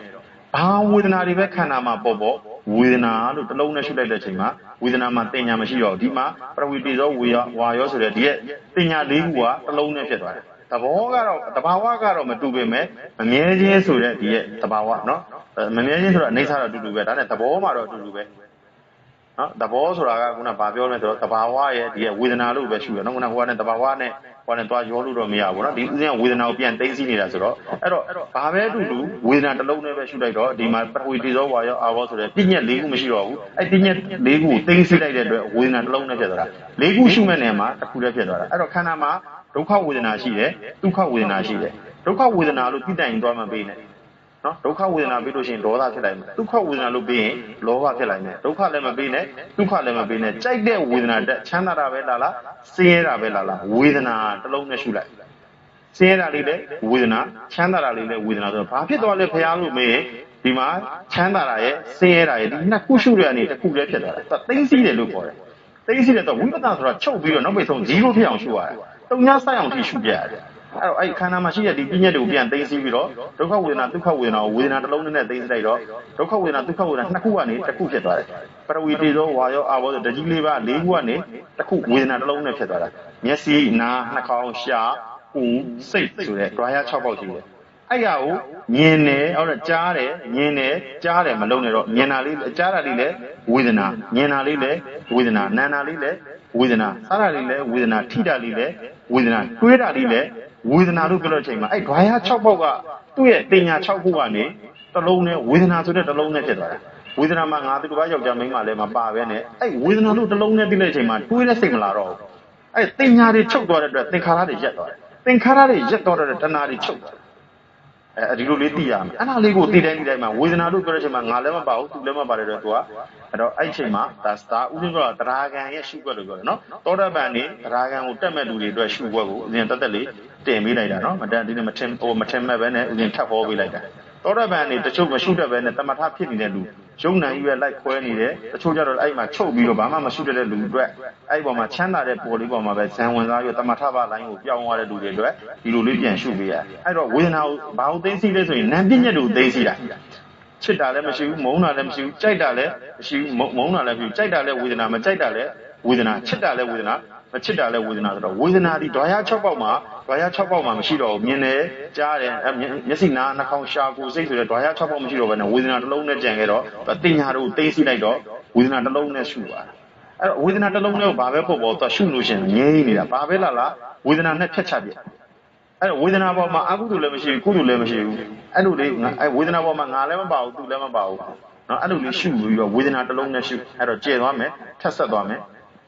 ဦးဇင်းတို့ကမညံပူညံပြောမယ်ဆိုတာနည်းနည်းကျေသွားလားမသိဘူးနော်အဲ့တော့ထပ်ရှုမယ်အဲ့တော့ရှုတတ်အောင်လို့ပါနော်အဲ့တော့သောတာပန်နဲ့တရားကံတချို့မရှုတတ်တဲ့လူရှိရတဲ့အတွက်ဒီနည်းနည်းလေးရှင်းကြတယ်အဲ့တော့ဒါကဦးဇင်းကဟောတာနော်တရားစက္ကန့်ကြရင်တော့တိတန်ဦးဇင်းပြပေးတာပေါ့နော်ဒါကတော့ဟောတာဆိုတော့ဦးဇင်းကဒါလေးကိုရှုတတ်တဲ့လူတွေညံကူးပုံလေးတွေပြောပြတယ်ဟုတ်ပြီဝေဒနာကိုရှင်များဝေဒနာကိုဘယ်လိုပယ်မလဲလာပြီဝေဒနာလေးနည်းနည်းရှင်းပြတယ်နော်တချို့ကဝေဒနာကိုနာတာကိုမှဝေဒနာလို့ထင်နေတာနော်ချမ်းသာတာကိုကြတော့ဝေဒနာလို့မထင်ဝေဒနာဒီခံစားတာကိုပြောတာနော်ကြားတာလေးကလည်းဝေဒနာမြင်တာလေးကလည်းဝေဒနာနာတာလေးကလည်းဝေဒနာစားတာလည်းဝေဒနာထိတာလည်းဝေဒနာအဲ့ဒီဟာတွေအကုန်လုံးကဝေဒနာပဲဟုတ်ပြီရှင်များဝေဒနာကိုဘယ်လိုပယ်မလဲအဲ့တော့ဝေဒနာကိုပယ်ဆိုရင်ယောဂီတို့ကောင်တို့ကဒုက္ခဝေဒနာပဲပယ်ကြတယ်ဒုက္ခဝေဒနာကိုမပယ်ကြဘူးအဲ့တော့ဝေဒနာဒီဝေဒနာပါဝေဒနာမှာငါဆိုတဲ့ဒိဋ္ဌိကိုပယ်ရမှာနော်အဲ့တော့ဘယ်လိုပယ်မလဲလို့မေးရင်ဦးဇင်းပြောတာကြားလားလို့မေးရင်ကြားမှာပဲဦးဇင်းကိုမြင်လားဆိုရင်မြင်တယ်အဲ့တော့ဦးဇင်းကမေးချင်တာမြင်တာလဲဝေဒနာကြားတာလဲဝေဒနာဒုက္ခလည်းဝေဒနာဒုက္ခလည်းဝေဒနာဟုတ်ပြီအဲ့တော့ဝေဒနာရဲ့သဘောကိုနားလဲသွားပြန်သိသိပြီးတော့ဝေဒနာတစ်လုံးနဲ့ပဲရှုတော့မယ်ဦးရင်းပြောတာကြားလားဆိုတော့ကြားတယ်အဲ့ကြားတယ်ဆိုတာကိုဘာလို့ခေါ်လဲဝေဒနာကဲဝေဒနာကကြားပြီးရတယ်ဝေဒနာဒီမြဲလို့မရဘူးဝေဒနာဒီအရှုခံဖြစ်သွားတာအဲ့မှာဝေဒနာလာပြီးဝေဒနာကိုပြန်သိသိတော့မယ်ဝေဒနာဒီရှုခံဖြစ်ပြီးတော့ကြားတယ်ဆိုတဲ့ဝေဒနာလေးကကြားပြီးတာ ਨੇ ကြားတာကိုလည်းဝေဒနာကိုကြားတဲ့ဝေဒနာကိုလည်းသိရမယ်အဲကြားတဲ့ဝေဒနာလေးလည်းမမြဲဘူးလို့သိရကြားတာကိုသိတာကတတိပြတ်သွားတာကပညာအဲ့ဒါကိုတမ္မာတတိလို့ခေါ်တယ်ဟောကြားတာကိုမသိလိုက်ရင်လည်းပြတ်တာကိုလည်းသိမှာမဟုတ်ဘူးအဲ့ဒါကိုတမ္မာတတိလို့ခေါ်တယ်အဲ့ဒါကိုဝိဇ္ဇာသင်္ခါရလို့လည်းခေါ်တယ်ဟုတ်ပြီအဲ့တော့ရှင်းဆက်သွားမယ်အဲ့တော့ဝေဒနာဒီဝေဒနာပဲအဲ့ဝေဒနာဒီမမြဲပါလားလို့သိတဲ့အချိန်မှာဝေဒနာမြဲလို့ပြတ်ကြဝေဒနာရဲ့ဝေဒနာကိုပယ်လိုက်တာမဟုတ်ဘူးဝေဒနာရဲ့အရှိကိုသိလိုက်တာအဲ့တော့ဝေဒနာကိုတတိနဲ့ပယ်လိုက်တာမဟုတ်ဘူး ဝေဒနာကြီးကိုတမာတိနဲ့ပယ်လိုက်တာမဟုတ်ဘူးဝေဒနာသည်ဝေဒနာပဲဝေဒနာရဲ့သဘောကိုသိလိုက်တာပြောပါဆိုရင်ဝေဒနာရဲ့အရှိကိုသိလိုက်တာကိုအဲ့ဒါကိုယထာပူရဉာဏ်ဟုတ်တိုင်းမှန်သွားအရှိကိုရှိတိုင်းအမှန်ကိုအမှန်တိုင်းသိလိုက်တဲ့ဉာဏ်မဟုတ်လို့ဒီဝေဒနာယူလို့မရဘူးဝေဒနာကိုရှိတယ်လို့ယူရင်သတ္တရာဒိဋ္ဌိဝေဒနာဒီမရှိဘူးလို့ယူရင်လည်းဥစေတာဒိဋ္ဌိဝေဒနာကိုငါဝေဒနာလို့ယူရင်တက္ကာယဒိဋ္ဌိဝေဒနာကဝေဒနာပဲဝေဒနာဒီဖြစ်ပြီးရင်ပြတ်သွားပါလားလို့သိတဲ့ဉာဏ်ကပယ်တာအဲကြောင့်မို့တတိကအတိကပြက်အတိကတိလိုက်တာနဲ့ဒီဝေဒနာဒီပြတ်သွားပြီမရှိတော့ဘူးနောက်ကဝေဒနာကြိုက်တဲ့လောက်လာလို့မရတော့ဘူးနော်အဲ့တော့တတိနဲ့အတိလည်းဒုက္ခလူအောင်လို့ကွဲသွားမယ်နော်အဲ့တော့တတိနဲ့အတိနဲ့လည်းကွဲသွားမယ်အဲ့တော့အဲ့ဒါတို့တခါတည်းတွဲရှုသွားတာဝေဒနာကိုဘာနဲ့ပယ်လဲဆိုရင်ဝေဒနာရဲ့သဘောကိုသိလိုက်တာဝေဒနာရဲ့အမှန်ကိုသိလိုက်တော့ဝေဒနာဒီဝေဒနာအဲ့ပေါ်မှာငါလည်းပါလို့မရဘူးရှိရလည်းယူလို့မရဘူးမရှိဘူးလည်းယူလို့မရဘူးဝေဒနာဒီခံစားပြီးရင်ပြက်ဆိုတဲ့ဩမြတ်စွာဘုရားလည်းဟောတာယုံ nant သည်နော်ဝေဒနာသည်အနတ္တတဲ့ယုံ nant သည်လည်းအနတ္တကံသည်လည်းအနတ္တဉာဏ်သည်လည်းအနတ္တလို့ဟောတာဝေဒနာသည်ရှိတယ်လို့ယူရင်အတ္တပြတ်သွားမှာပေါ့ဝေဒနာသည်အနတ္တယုံ nant သည်လည်းအနတ္တကံသည်လည်းအနတ္တဉာဏ်သည်လည်းအနတ္တနောက်တစ်ခါထပ်ဟောမယ်ဆိုရင်ဘာဆက်ဟောပေးရမလဲဆိုရင်နော်ဦးဇင်းကဘာဟောမယ်ဆိုမြတ်စွာဘုရားကတဲ့မျက်စိတမိတ်မှာတဲ့ရုပ်ဂရိ9000ရုပ်ဆိုတဲ့ဒီခန္ဓာကြီးကဂရိ9000မျက်စိတမိတ်တက်တဲ့ပြတ်တွေမှာရုပ်ဂရိ9000ပြတ်နေတယ်တဲ့ခံစားနေဆိုတဲ့ဝေဒနာလေးရတဲ့နာကဂရိတသိန်းပြက်နေတယ်ဆိုတော့မှဒီဝေဒနာကိုငဲတယ်လို့ယူလို့မှမရတာဒီမျက်စိမြင်ရလည်းဟောထားတာမျက်စိတမိတ်မှာရုပ်ဂရိ9000နာဂရိသိန်းပြက်တယ်လို့ပြောထားတော့မှဒီခံစားမှုဝေဒနာလေးရမျက်စိတမိတ်မှာကဂရိတသိန်းပြက်နေပါတယ်ဆိုတော့မှဘယ်မှာလဲဒီဝေဒနာကိုမြဲတယ်လို့ဝေဒနာဒီမြဲလို့ရှားဖို့မရဘူးအဲ့တော့ဝေဒနာရဲ့သဘောကိုသိလိုက်တော့ဒီဝေဒနာဖြစ်ကြက်ကတော့ဖြစ်ဝေဒနာဒီအပြီးမဲ့အကြောင်းနဲ့အကျိုးတိုက်ဆိုင်မှာဒီကြားတယ်ဆိုတဲ့ဝေဒနာလေးပေါ်တာဒီကြားတယ်ဆိုတဲ့အတန်ရှိနေတာမဟုတ်ဘူးအကြောင်းနဲ့အကျိုးတိုက်ဆိုင်မှာဖြစ်တဲ့တရားမဟုတ်လို့ဝေဒနာကိုယူလို့မရဘူးဒါလေးကိုနားလည်ဖို့လေနော်ယခုတို့ကောင်းလို့အဲ့တော့ဝေဒနာကိုဘာနဲ့ပယ်တာလဲလို့မေးရင်ဉာဏ်နဲ့ပယ်တယ်လို့ခေါ်တာတတိကရက်မယ်တတိကဝေဒနာကိုတတိလေးနဲ့ထိန်းနိုင်ရင်ဝေဒနာလေးကငြိမ်းနေတာအဲ့ဒါရက်နေတာ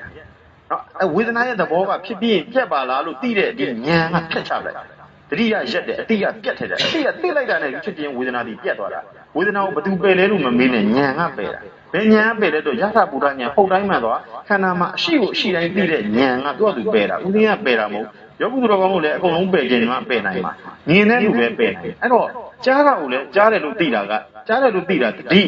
ကြားပြီးရင်ပြက်သွားပါလားလို့သိတာပညာအဲ့ဒါကိုတတိပညာပိုင်ခြားသိဖို့လိုတယ်အဲ့ဒါလေးကိုနားလဲလို့ဝိသသင်္ခါရလို့လည်းခေါ်ရနော်စိတ်အဟုတ်ပြီဦးဇင်ရှေ့ဆက်သွားမယ်အဲ့တော့ဒီပြက်တာလေးကိုသိရမယ်အဲ့တော့ဘာပဲရှုဖြစ်ပြီးရင်ပြက်နေတာကိုသိလိုက်တော့ဖြစ်ပြက်ပဲရှိတော့တယ်အဲ့တော့အားလုံးရှုလိုက်တဲ့ချိန်မှာခြုံတာလည်းမရှိဘူးခြင်တာလည်းမရှိအကုန်လုံးဖြစ်တာနဲ့ပြက်တာပဲရှိတော့တယ်ဟောအဲ့တော့သောတပန်နေတရားခံရှုရမှာဝေဒနာကိုသိသိပြီးတော့ဖြစ်ပြက်ပဲတစ်လုံးနဲ့ရှိတော့တာအရှုဉဏ်ပြောင်းသွားတာဝေဒနာသည်ရှုဉဏ်ဖြစ်ပြီးတော့ပထမကယုံ nant သည်အရှုဉဏ်ဖြစ်ပြီးတော့ဝေဒနာသည်အရှုဉဏ်ဖြစ်သွားတာအခုဒီဝေဒနာသည်အရှုဉဏ်ဖြစ်ပြီးတော့ဖြစ်ပြက်သည်အရှုဉဏ်ဖြစ်သွားတာအဲ့တော့ဦးဇင်းပြောတဲ့ချိန်မှာဖြစ်ပြက်လို့ရှုတာရှိနေတယ်အဲ့တော့ဖြစ်တယ်လို့ပြောတဲ့ချိန်မှာသူကရှုရသေးတယ်အဖြစ်ဆိုတာဖြစ်တာရှိရင်သူကဖြစ်တာကိုသူသိရသေးတယ်နောက်ပြီးဆုံးရှုရင်းနဲ့ဖြစ်တာကိုရှုရင်းနဲ့ဘယ်ဟာမြဲလဲလို့ရှုနော်ဒီခန္ဓာကြီးကိုမြဲလာလို့လည်းရှုလို့ရတယ်ငါအိမ်ကိုလည်းမြဲလာလို့ရှုရတယ်ငါရဲ့ကားကိုလည်းမြဲလာလို့ရှုရတယ်ငါသားငါသမီးလည်းမြဲလာလို့ရှုလို့ရတယ်ဒီကဘာမြေကြီးလည်းမြဲလာလို့ရှုလို့ရတယ်ငါလိုချင်တာဘာရှိလဲလို့အရင်ရှုခံတင်လိုက်အခုကာယကံဝစီကံမနောကံဒီနေ့ဒီရက်ဒီအချိန်ထိငါအသက်ရှင်တန်နေသေးဘာအတွက်လဲငါဘာလိုချင်လို့အသက်ရှင်နေတာလဲငါလိုချင်တဲ့ဟာဘာမြဲတယ်လို့ကိုယ့်ကိုရှုခံတင်လိုက်ငါလိုချင်နေတာသားလားအခုငါသိတော့မယ်ဆိုရင်ငါလိုချင်နေတာသားလားသမီးလားကားလားတိုက်လားဆိုတဲ့ဒီအရှုခံငါလိုချင်တာဘာရှိတယ်လို့အရှုခံတင်ပြီးတော့မှအဲ့တော့မှထပ်မေးငါလိုချင်တာမှန်တယ်ညအမြဲတာဘာရှိတယ်အဲ့ဒါလေးကိုကိုယ့်အကိုအရှုခံကိုယ်မှစွဲနေတဲ့ဥပါဒံငါသိရင်ဘာကိုစွဲနေလဲဆိုတာပဲဥပါဒံကိုအရင်ရှုခံတင်ပြီးတော့မှငါလိုချင်တာဘာမြဲလဲသားတွေသမီးတွေကိုရှုခံတင်ပြီးတော့ငါလိုချင်တဲ့သားတွေသမီးတွေနော်အမိန်းမတွေသားတွေယောက်ျားတွေမြဲတာဘာရှိလဲလို့နောက်ကဒီရဲ့ဉာဏ်လေးကလိုက်ပြီးတော့မြဲတာဘာရှိတယ်လို့လိုက်ရှာငါဆိုတာဘယ်မှာလဲငါအတ္တဆိုတာဘယ်မှာလဲလို့လိုက်ရှုတော့မှခုနဖြစ်ပြလို့ဦးဇင်းပြောတာငါသူတစ်ပါးယောက်ျားမိန်းမငါလိုချင်တာကအရှုခံတရားအဲ့မြဲလားလို့လိုက်ပြီးတော့ရှုရချိန်မှာငါလိုချင်တဲ့ဟာမှန်သမျှဖြစ်ပြီးရင်ပြတ်တာတွေကြီးပဲခုနဘိုလ်ချုပ်လည်းဖြစ်အောင်လုပ်လို့ရတယ်ရှင်ဘီလည်းဖြစ်အောင်လုပ်လို့ရတယ်တထေးလည်းဖြစ်အောင်လုပ်လို့ရတယ်တရားမင်းလည်းဖြစ်အောင်လုပ်လို့ရတယ်ဗြဟ္မာကြီးလည်းဖြစ်အောင်လုပ်လို့ရတယ်နှစ်သားလည်းဖြစ်အောင်လုပ်လို့ရတယ်အကုန်လုံးလိုချင်တာဖြစ်အောင်လုပ်လို့ရတယ်ဒါပဲနဲ့မြဲအောင် ဘာမှလုပ်လို့မရအောင်လူတွေတော်တော်များများပုဂ္ဂိုလ်ဦးဇင်းတို့လူတွေတော်တော်များများပန်းနိုင်မှာဘယ်တော့မှလမ်းမစောဘူးနော်စစ်ဘိုးကြီးလည်းဖြစ်အောင်လုပ်တယ်ဗိုလ်ချုပ်ကြီးလည်းဖြစ်အောင်လုပ်တယ်တမနာကြီးလည်းဖြစ်အောင်လုပ်တယ်တထင်းကြီးလည်းဖြစ်အောင်လုပ်တယ်ကိုမိန်းမကိုလည်းရအောင်ယူလို့ရတယ်ဥပမာကိုကြိုက်တဲ့ယောက်ျားမိန်းမယူလို့ရတယ်ဒါပေမဲ့မြဲအောင်ဘာမှလုပ်လို့မရဘူးနော်ဖြစ်ချင်တာအကုန်ဖြစ်လို့ရတယ်လုပ်လို့မြဲအောင်ဘာမှလုပ်လို့မရဘူးဆိုဝေဒနာကိုဆုံးအောင်ရှုရမှာအဲ့တော့ဘာမှမြဲအောင်အဲ့တော့ကိုယ့်ရဲ့အရှုခံတရားကိုဥပဒံကိုအတီဆုံးပဲငါသိအခုဘာလို့ဆွဲနေလဲကိုတင်ပြီးတော့မှအဲ့တော့ငါလိုချင်တာလည်းဘာမှမမြဲဘူးဆိုတော့ဘယ်ဟာမြဲလဲလို့ကိုယ့်ကိုတွေ့တိုင်းမြင်တိုင်းမြဲတာပါရှိတယ်လို့လိုက်ရှာပြီးမျက်စိနားနှာခေါင်းရှာကိုယ်စိတ်စားပါတိုက်တာစားလို့ရတယ်ဘာပဲစားစားကိုဟင်းပွဲဆိုကမှ10ပွဲရှိပွဲတရာရှိကြိုက်တာစားအဲ့စားတဲ့ဟာမှန်သမျှမြဲတာအဲ့ဒါလေးကိုသိရမှာနော်အဲ့တော့တတိပေါ့တတိဆိုတာကစားတာကိုလည်းသိတာတတိစားပြီးရင်ပြတ်သွားပါလားလို့ဆိုတာအတိအဲ့တော့တတိကရက်သေးတယ်တတိရှိတဲ့အချိန်မှာသူကတတိကတော့သူကဘာမှမလုပ်တော့တတိကတော့သူကငြိမ်းနေတယ်အတိကကျတော့ခါလည်းဖြတ်ချပြတ်တာနောက်တစ်ခါပြန်မလာတော့ဘူးဝိသိကိစ္စတန်เนี่ยပြန်မလာတော့တိတဲ့တစ်ချက်ချင်းပြတ်သွားအဲ့တော့ဦးဇင်းကဘာကိုရှေ့ဆက်ပြီးတော့ဟောမလဲဆိုရင်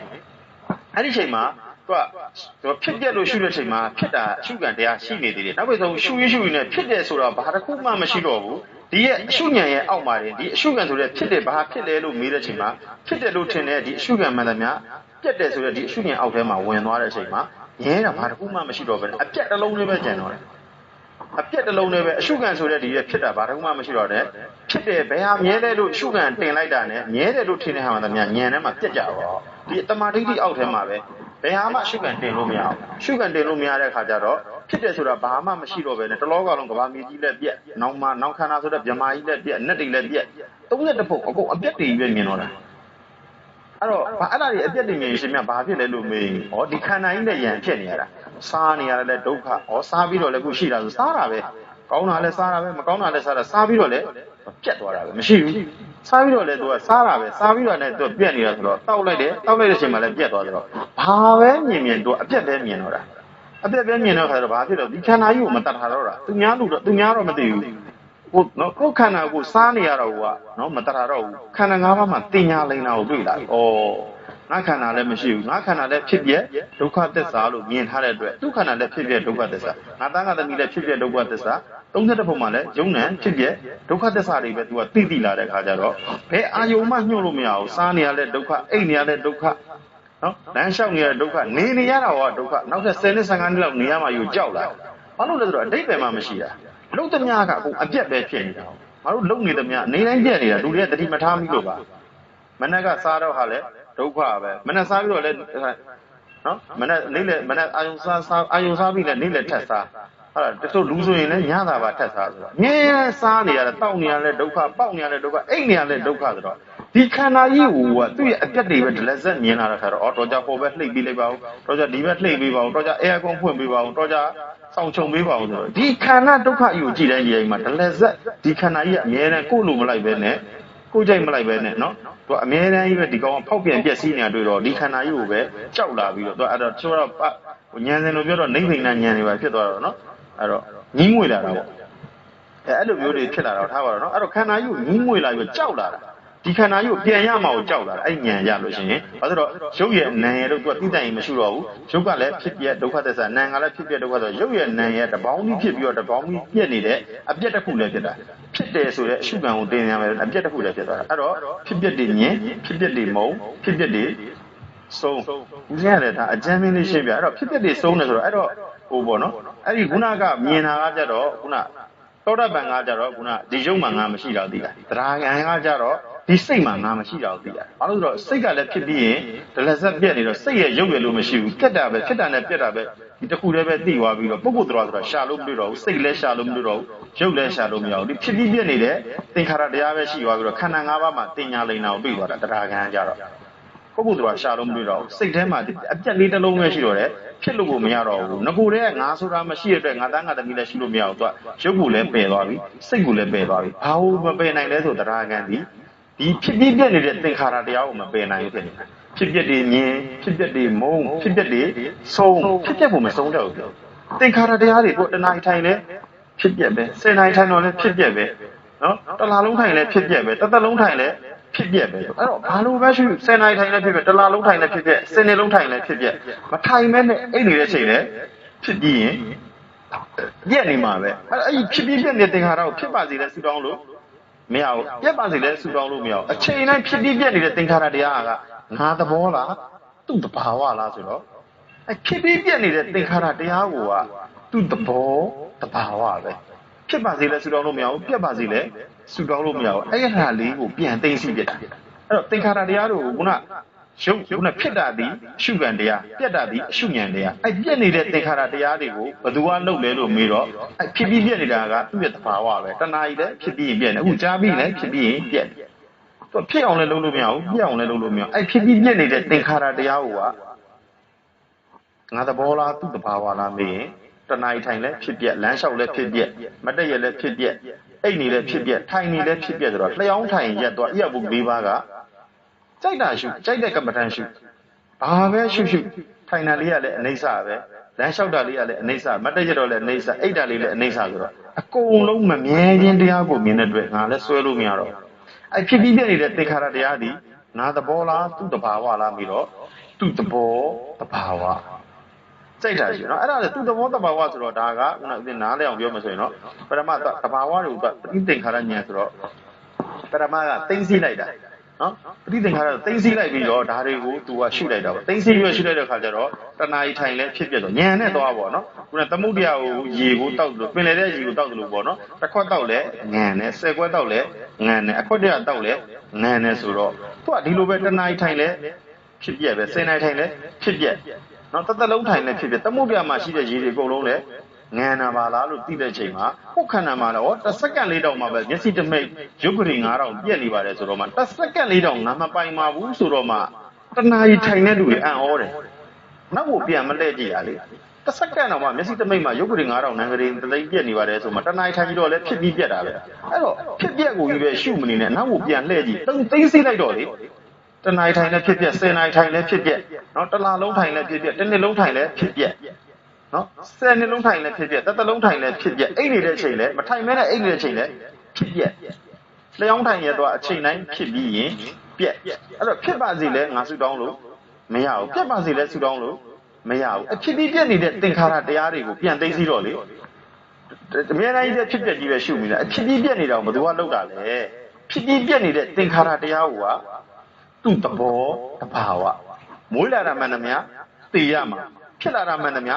ပြက်သူ့ရဲ့တဘာဝနှစ်ခုရှိတယ်မွေးတာရဲ့သိတာရဲ့တူညီလားမတူညီဘူးမတူညီတာတဘာဝဖြစ်တာရဲ့ပြက်တာရဲ့တူညီလာ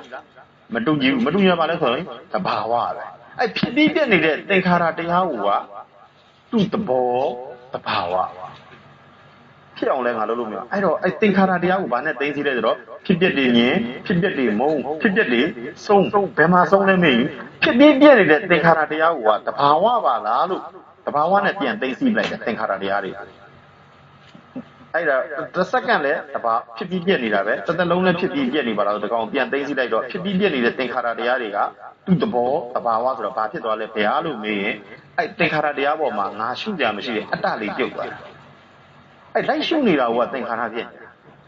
ဖြစ်အောင်လဲငါလည်းလုပ်လို့မရဘူးပြက်အောင်လည်းလုပ်လို့မရအဲ့ဖြစ်ပြက်တွေကိုငါထင်ပြီးတော့ရှုနေတာကသင်္ခါရပြက်တာဖြစ်ပြက်ကိုငါလို့ထင်တယ်ဖြစ်တာလည်းငါမဟုတ်ဘူးပြက်တာလည်းမဟုတ်ဘူးဖြစ်တာလည်းတဘာဝပြက်တာလည်းတဘာဝမွေးတာလည်းတဘာဝသိတာလည်းတဘာဝအဲ့စန့်ကျင်ဘက်တဘာဝကိုအခြေခံပြီးတော့ဒီဖြစ်ပြက်ကလည်းသင်္ခါရကလည်းသူ့တဘာဝဘယ်သူမှလုပ်နေတာမဟုတ်ဘူးကံစိတ်ဥရုအာဟာရဆိုတဲ့ဒီရဲ့မတူညီတဲ့တဘာဝ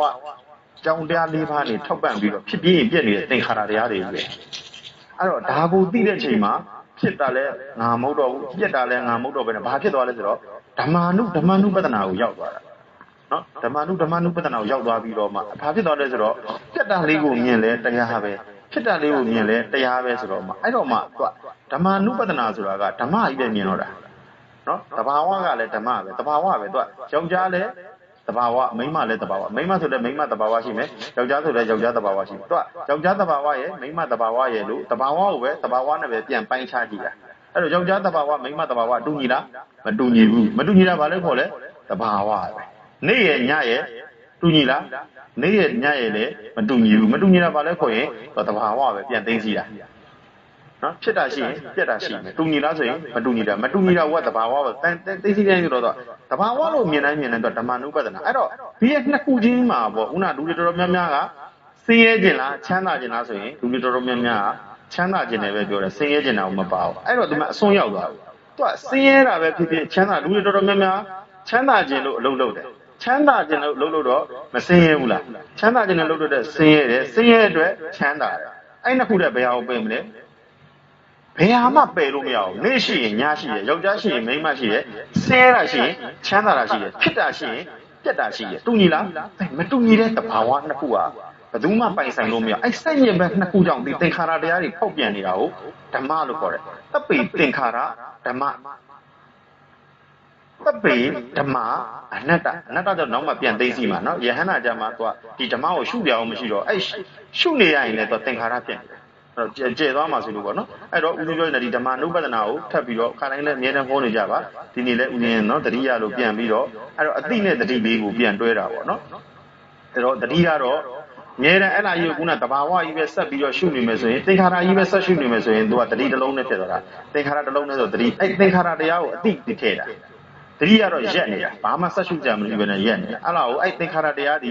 ီဖြစ်ပြီးပြက်နေတာတဘာဝပါလားလို့ဒီမှာသိလိုက်တဲ့အချိန်မှာသင်္ခါရကပြတ်သွားတာအဲ့လာကိုတတိကရက်နေဆက်ရှုလို့မရတော့ဘူးတတိတစ်လုံးနဲ့ရက်နေတယ်အဲ့ဒါကိုအတိရပြတ်သွားတဲ့ခါကျတော့အဲ့သင်္ခါရဒီတဘာဝတွေရောက်သွားပြီးတော့သင်္ခါရရူပခဉာဏ်လို့ခေါ်တယ်သင်္ခါရတရားတွေဒီသူ့တဘာဝပါလားလို့သိတော့အဲ့သင်္ခါရကိုပယ်လိုက်တဲ့တဘာဝကိုသိတဲ့ဉာဏ်ကသင်္ခါရရူပခဉာဏ်လို့ခေါ်တယ်ဓမ္မနုပဒနာလို့ခေါ်တယ်အနုလောမဉာဏ်လို့ခေါ်တယ်အနုလောမဉာဏ်ဆိုတာကယောနိသောမနိကာရနှလုံးသွင်းမှန်ကန်သွားတာတရားတွေဖြစ်ပြီးတော့တရားရမြင်ပြီးတော့တရားတာဖြစ်တာရှေ့ကအရှုခံကလည်းတရားနောက်ကအရှုဉာဏ်ကလည်းတရားဆိုတော့ဓမ္မအရွယ်ဖြစ်နေတာအကုန်လုံးဓမ္မတွေဖြစ်ပြီးတော့ဓမ္မတွေပြည့်တယ်ဆိုတော့မဟုတ်ဆရာတော်ကြီးပြောတာလေဖြစ်တာလေးကလည်းဓမ္မပြတ်တာလေးကလည်းဓမ္မလို့ခေါ်တယ်အဲ့တော့လိုချင်တာလေးကလည်းကုသိုလ်လေးကလည်းခုနကဘာပြောပြနေလဲဆိုတော့လိုချင်တာလေးကလည်းဓမ္မမလိုချင်တာလေးကလည်းဓမ္မဘာပဲပေါ်သူကဓမ္မပဲပေါ်တော့အဲ့လောက်ကိုအနုလောမဉာဏ်လို့ခေါ်တယ်အနုလောမဉာဏ်ကြတော့သူကတရားပဲမြင်တော့တာဘလို့ပဲရှုရှုတရားဖြစ်တော့တာမိုးရွာတော့လည်းတရားပဲ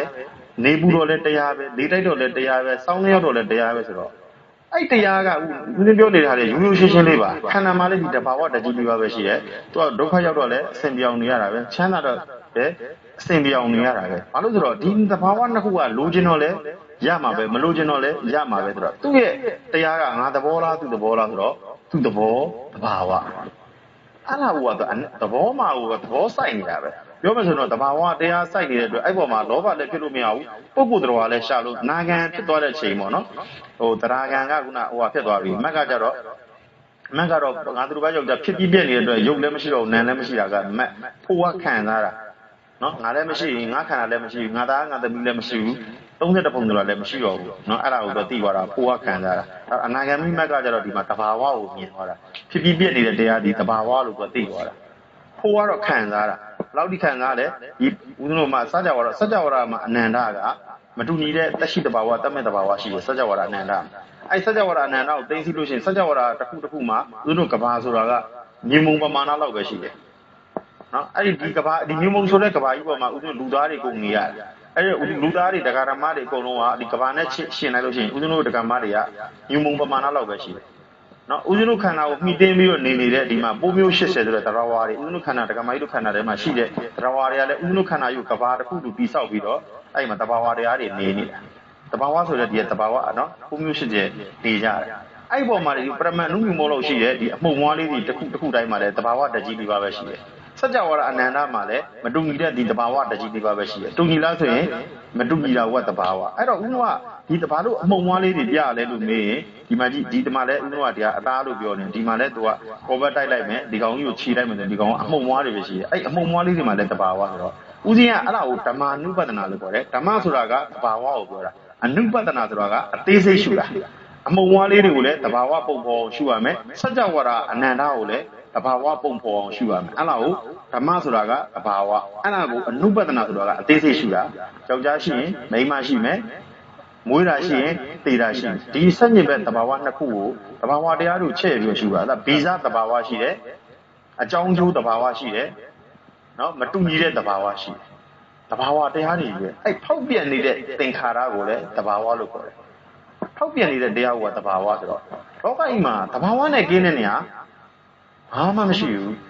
เนาะအဲ့တော့ယောက်ျားမိန်းမရဲ့လို့မယူရပါဘူး မတူညီတဲ့သဘာဝနှစ်ခုပဲယူယောက်ျားရှိရင်မိန်းမရှိတယ်ရုပ်ရှိရင်သူကနာမ်ရှိတယ်အဲ့သဘာဝကိုပဲယူအဲ့သဘာဝကိုယူပြီးတော့မှအဲ့သဘာဝတရားတွေဒီဖောက်ပြန်နေတဲ့သင်္ခါရတရားကိုယူအဲ့သင်္ခါရတရားဒီသူကသဘာဝဒီတကြီးလေးပါမတူညီမှုကြောင့်ဖောက်ပြန်နေတဲ့အတွက်အဲ့သင်္ခါရဖောက်ပြန်နေတဲ့သင်္ခါရတရားကိုကသဘာဝဆိုတော့အဲ့တော့ဒီဓမ္မန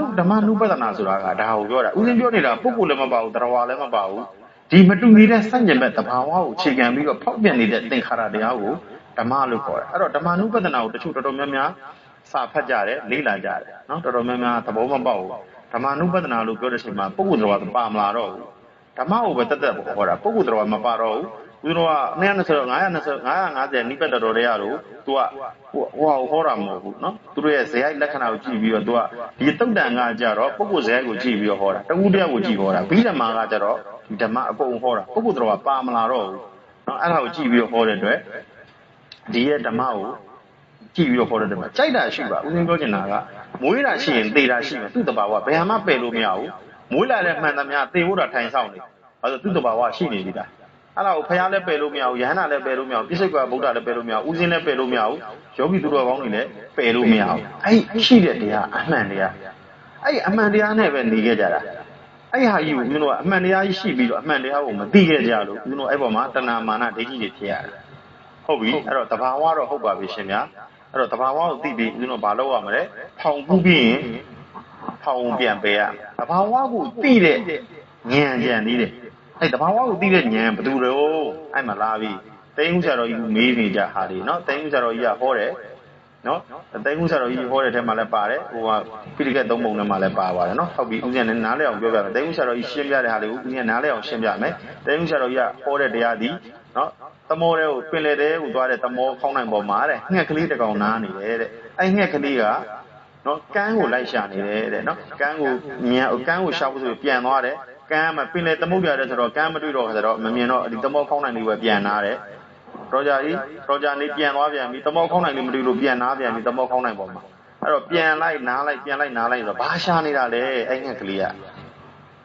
ဘယ်မှမရှိတလုံးကလုံးကတဘာဝပဲတွေ့တယ်30ဖုံလဲတဘာဝပဲဖြစ်ပြီးရင်ပြက်မဲ့သူ့ရဲ့တဘာဝတရားတွေဆိုတော့အဲ့ဒါဆိုရင်ဒီတဘာဝတရားရဲ့လွတ်မြောက်တာတရားလောကုတ္တရာတရားလို့ခေါ်တယ်ယုံသူတော်ကောင်းတို့တရားကျင့်တာတော့လောကုတ္တရာတရားလို့ခေါ်တယ်ဒီမွေးလိုက်သိလိုက်ဆိုတာကတော့ဦးဇင်းတို့ဓမ္မကြီးတို့ကတော့ဟိုဘုရားတွေသိရှင်နန္ဒလွဲခဲ့ပြီးပါပြီကြောခိုင်းခဲ့ပြီးပါပြီမွေးတဲ့သိတဲ့ဒီတဘာဝတရားကြီးကတော့ဟုတ်ပါပြီဒီမွေးတဲ့သိတဲ့တဘာဝတရားတွေရဲ့လွန်မြောက်တဲ့လောကုတ္တရာတရားဘယ်မှာလဲရှာတော့အဲ့မှာတဘာဝကိုသိသွားပြီးတော့မှတဘာဝတရားကိုပြန်သိသိရမယ်တဘာဝရဲ့လွန်မြောက်ကအတ္တခရတတ်ကိုခေါ်တယ်သင်္ခါရတရားပြီးတော့အသင်္ခါရလို့ခေါ်တယ်တဘာဝရဲ့လွန်မြောက်ကနော်လောကုတ္တတရားလို့ခေါ်တယ်အဲ့ဟာကိုယောဂီသူတော်ကောင်းတို့ရှားမှာအဲ့လောကုတ္တတရားကိုရှားလောကုတ္တတရားဆိုတာဒီရဲ့ဖြစ်ပြက်ကင်းတဲ့ကင်းရနိဗ္ဗာန်ချုပ်ဆုံးကနိဗ္ဗာန်သွားအဲ့ဒါလေးကိုသွားဖို့အတွက်ကိုထားပါတော့ခုနတဘာဝကိုသိရတဘာတလောကလုံးဘယ်ဟာပဲရှိလို့တဘာဝပဲခုနဦးရင်းလည်းအများနဲ့ရှင်းပြနေတဲ့အတိုင်းပါပဲကြောက်တောင်ကြီးကိုနော်ကြောက်တောင်ကြီးကိုကြည့်တော့ကြောက်တောင်ကြီးလို့ခေါ်တယ်အဲ့ကြောက်တောင်ကြီးကိုထုခွဲပြီးတော့ဦးဇင်းတို့မီးဖုတ်လိုက်မီးဖုတ်လို့ရှိရင်ဘာဖြစ်မလဲထုံးကြောက်ဖြစ်သွားမယ်အဲ့ထုံးကြောက်ကိုရေဖြန်းနိုင်ဘာဖြစ်မလဲအဲ့ထုံးကြောက်ဆိုတဲ့ဟာတွေအမှုံမွားတွေလွင့်သွားပြီးတော့ပရမတ်အမှုမုံလောက်ပဲရှိတယ်ဒီကဘာမြေကြီးမှာရှိတဲ့ဟာလည်းခုနအမှုံမွားတွေပဲအဲ့အမှုံမွားလေးဒီမှာလည်းတကြီးလေးပါပဲရှိတယ်အဲ့တော့ခုနအမှုံမွားဖြစ်တယ်ဆိုတာဘာလို့မြန်ထပ်ဟောလဲလို့ပြီးကဏ္ဍကြည့်အောင်ဟောပေးတာပါတဘာဝတွေကိုမျက်စိထဲမှာမြင်အောင်ဟောပြတယ်အဲ့အမှုံမွားလေးတွေမှာပဲမတူညီတဲ့ပထဝီတေဇောဝါရောအာဘောတကြီးလေးပါပဲရှိတယ်အဲ့တလောကလုံးဘယ်ဟာပဲရှိရှိတဘာဝပဲရှိတယ်မွေးလာပြီးနဲ့တည်ရမယ့်တဘာဝရှိတော့ပုဂ္ဂိုလ်လည်းမရှိဘူးတရားလည်းမရှိဘူးယောက်ျားရဲ့မိန်းမရဲ့ဆိုရဲမတူညီတဲ့တဘာဝကြောင့်တဘာဝဆိုတဲ့ဒီတစ်ခုပြန်ပြီးတော့စင်ကဲတိုးတက်သွားတဲ့တဘာဝပဲရှိတယ်ဒါကိုဘာလို့ခေါ်လဲဆိုတော့ဟိုပါဠိလိုပြောတော့ဓမ္မနုပဒနာလို့ခေါ်တယ်တဘာဝကျတော့ရိုးရိုးရှင်းရှင်းလေးပဲနော်ရိုးရနဲ့မဟောတာတဘာဝပဲတဘာဝတည်လဲဓမ္မတည်လဲတဘာဝအဲကြောင့်မို့တဘာဝဓမ္မလို့ခေါ်တယ်ဟုတ်ပြီရှင်များလောကုတ္တတရားဒီတဘာဝတွေရဲ့လွန်မြောက်ကတရားဆိုတာရှိလာပြီဒီနေ့တော့အများအားဟောနေကြတရားပါပဲနော်ဒီနေ့ကနောက်ပိုင်းနေကြတော့အကျေပြန်ချက်ပြီးမယ်နော်အခုအချင်းပြန်ဟောပေးအဲ့တော့ခုနဒီတဘာဝတရားပေါ်မှာထပ်ပြီးတော့ဦးဇင်းဟောခြင်းနဲ့ဆိုရင်ဗာဆက်ဟောပေးကြတော့တဘာဝကိုပြန်သိသိရမယ်တိုင်းဦးဆရာတော်ကြီးကခုနငှက်ကလေးသမောခေါင်းနိုင်နားနေဆိုတော့30ပုံကိုသူလိုက်ရှာနေတာငှက်ကလေးက30ပုံလိုက်ရှာတော့လေ30ပုံမှာလည်းဓမ္မကြီးလည်းဖြစ်ပြဒုက္ခသစ္စာပဲစัจ jawuddhi မင်းလည်းရှုတယ်ဖြစ်စဝုဒ္ဓစัจ jawuddhi မင်းဘွားကိုညွှန်တော့လေဖြစ်စဝုဒ္ဓလည်းဖြစ်ပြဒုက္ခသစ္စာပဲနော်တရားမင်းလည်းဖြစ်ပြဒုက္ခနတ်ချမ်းသာကြီးလည်းဖြစ်ပြဒုက္ခသစ္စာရှင်ဘရင်နဲ့တမရာကြီးလည်းဖြစ်ပြဒုက္ခသစ္စာပဲလူချမ်းသာဟလားနှစ်ချမ်းသာလည်းဖြစ်ပြဒုက္ခသစ္စာဆိုတော့အပယ်လေးပုံငရေရှစ်ထက်လည်းဖြ ဖြစ်တဲ့ဒုက္ခသစ္စာဆိုတော့ तू ကလိုက်ညွတ်တာငှက်ကလေးကဘဲမှညွတ်လို့မရတော့30ပုံမှာငှက်ကလေးကသမောခုံးနိုင်မှာနားပြီးတော့အဲ့တော့မှ तू ညွတ်အဲ့တော့တိုင်းမှုဆရာတော်ကြီးကိုနောက်ကနေဝိဆာတင်ညာလာပေးတယ်တိုင်းမှုဆရာတော်ကြီးကိုအနေစာဒုက္ခအနတ္တအနေစာဒုက္ခအနတ္တလို့ညွတ်နေတာဘသူတော့လို့နောက်ကနေဝိဆာတင်ညာပေးတော့မှတိုင်းမှုဆရာတော်ကြီးကအေးဟုတ်သားပဲငါကမရှိဘူးလို့လည်းပြောသေးတယ်တဘာဝလို့လည်းပြောနေတယ်အဲ့အနေစာဒုက္ခအနတ္တညွတ်နေတာဟိုကအော်ငါပါလားလို့သိပြီးတော့မှအဲ့တော့မှမြင်ကမတ်တက်ရက်ပြီးလွတ်ချလိုက်အဲ့နေဆာဒုက္ခအနတ္တရွတ်နေရ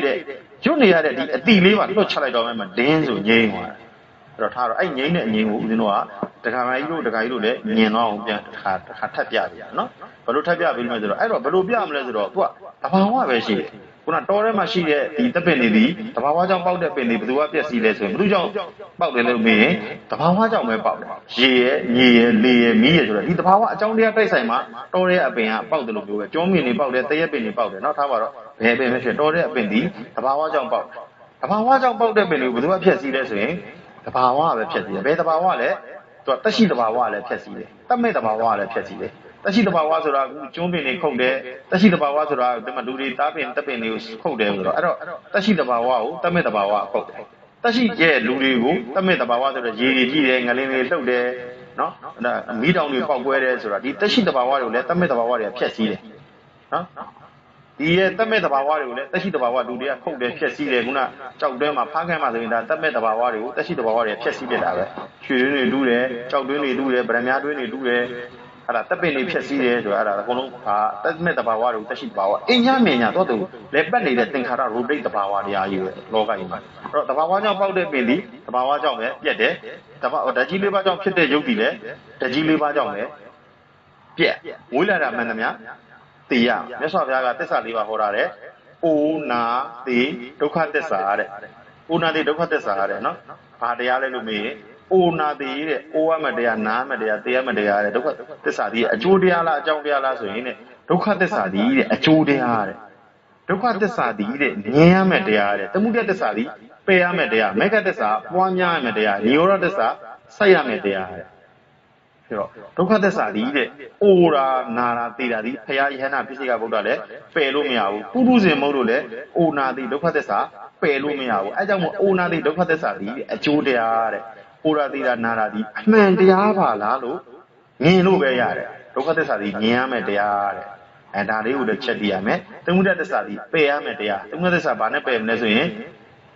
ဒုက္ခလို့ဒီရဲ့31ပုံကဒုက္ခသစ္စာလို့သိတော့ဒီသမုဒယသစ္စာလို့မင်းသမုဒယသစ္စာတွေ့လို့မရဘူးသမုဒယသစ္စာဘာနဲ့ပယ်ရလဲဆိုဉာဏ်နဲ့ပဲပယ်ရတယ်ဘယ်ဉာဏ်နဲ့ပယ်ရလဲဆိုတော့ရဟဗုဒ္ဓဉာဏ်ဟုတ်တိုင်းမှန်သွားအရှိကိုရှိတိုင်းအမှန်ကိုအမှန်တိုင်းသိတဲ့ဉာဏ်ပဲဒါဟုတ်အမှန်ကိုအမှန်တိုင်းသိရတဲ့အိုနာတိဒုက္ခသစ္စာယုံနဲ့ဖြစ်ပြဒုက္ခသစ္စာလို့အမှန်ကိုအမှန်တိုင်းရဟဗုဒ္ဓဉာဏ်ဒုက္ခသစ္စာလို့သိလိုက်တဲ့နော်သမုဒယသစ္စာသိမေဃသစ္စာကမြင်နိရောဓသစ္စာကစိုက်သွားတာအဲ့တော့ဒီသစ္စာ၄ချက်မှာဒီပဲဒုက္ခကိုဒုက္ခလို့သိတာကိုနော်သစ္စာလို့ခေါ်တယ်သစ္စာသိလိုက်တာနဲ့သမုဒယသစ္စာလည်းသိနိရောဓသစ္စာလည်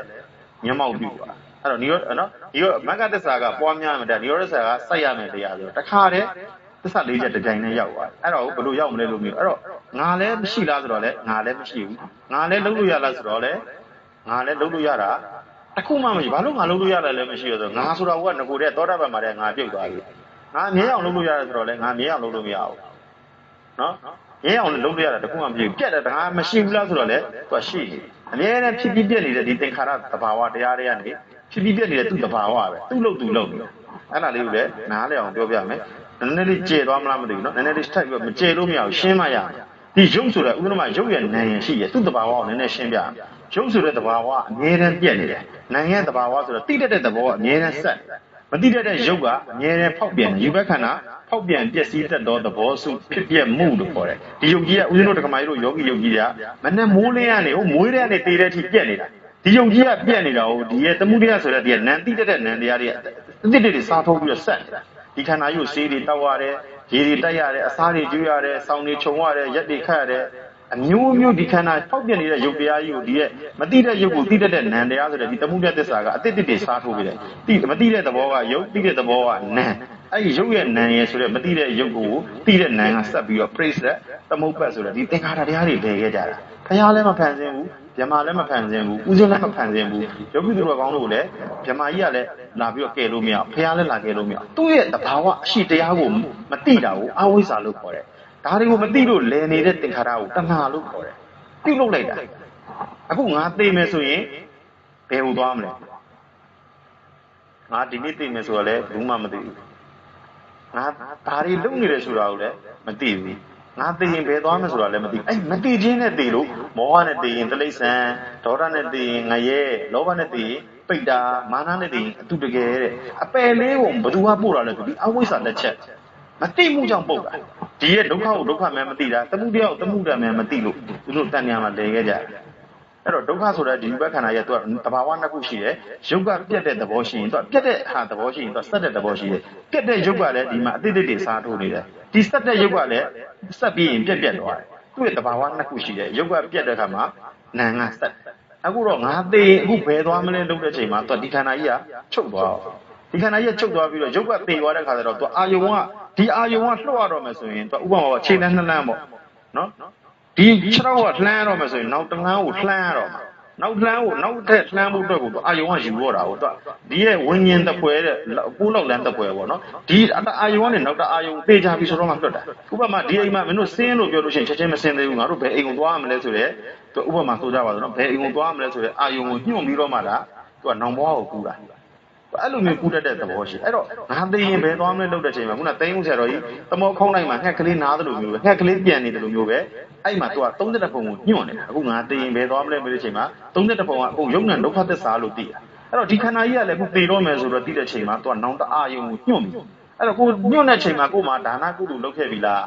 သီလကုသိုလ်လုပ်ခဲ့ပြီလားသမထကုသိုလ်လုပ်ခဲ့ပြီလားဘာဝနာကုသိုလ်လုပ်ခဲ့ပြီလားကိုမှလာပြီဂရိနေလာပြီနော်ကာမနမိတ်ဂရိနမိတ်အစိဏကံနေအသေးကံကြီးကြတော့အတ္တနကံဆိုတဲ့ကာမနမိတ်ဂရိနမိတ်တွေလာပြီအဲ့တော့ဂရိနမိတ်တွေလာတော့ကို့မှာဒီမှာ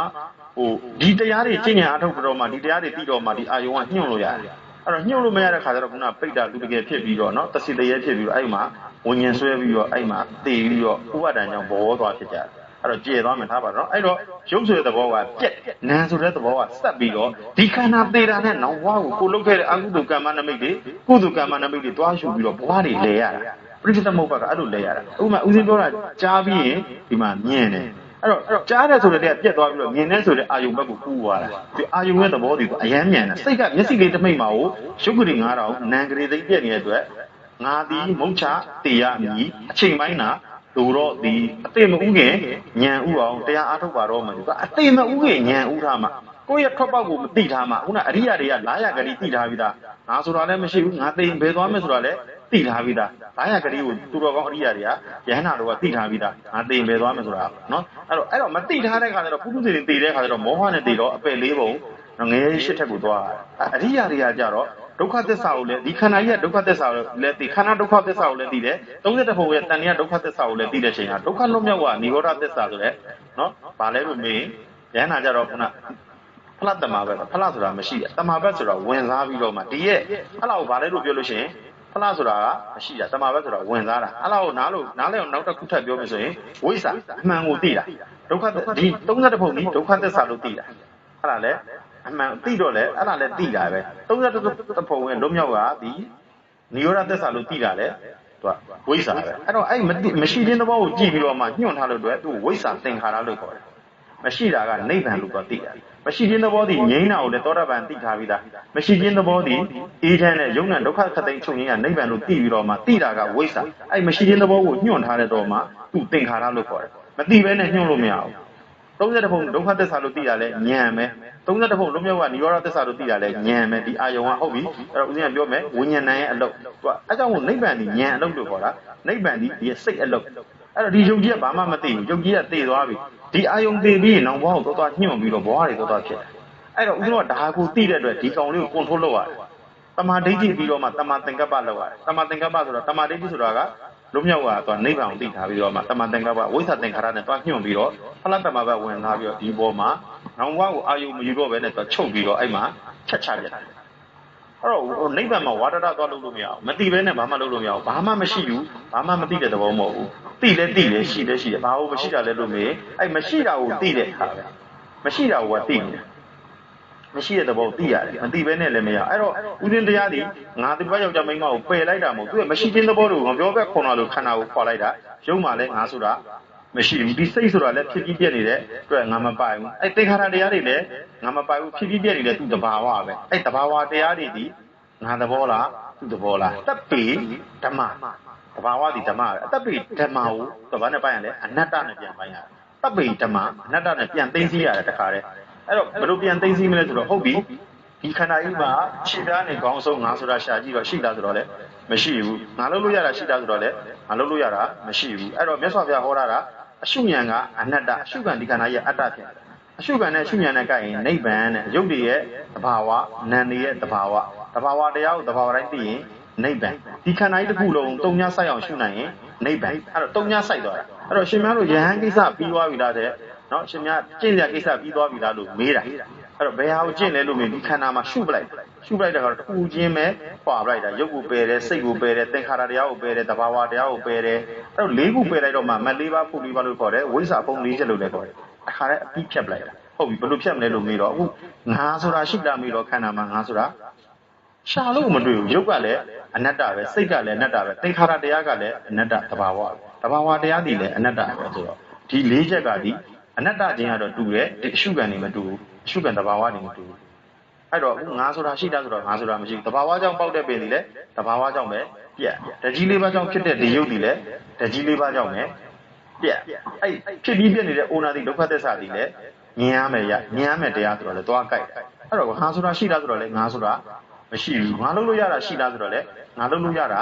ာမရှိဘူးအဲ့တော့ငါလည်းမရှိဘူးငါလည်းလုပ်လို့မရဘူးဆိုတော့ခုငါသိရင်ပဲဘူးသွားမလဲလို့ပြီးတော့30ပုံလိုက်ညွှန်ကြည့်လေ30ပုံမှာဗြဟ္မာကြီးလည်းယုံနံဒုက္ခသစ္စာစัจ java ရိမင်းလည်းယုံနံဒုက္ခသစ္စာတရားမင်းလည်းယုံနံဒုက္ခသစ္စာနှစ်ချမ်းသာနဲ့ရှင်ဘယင်းလည်းယုံနံဒုက္ခသစ္စာဒုချမ်းသာလည်းယုံနံဒုက္ခသစ္စာ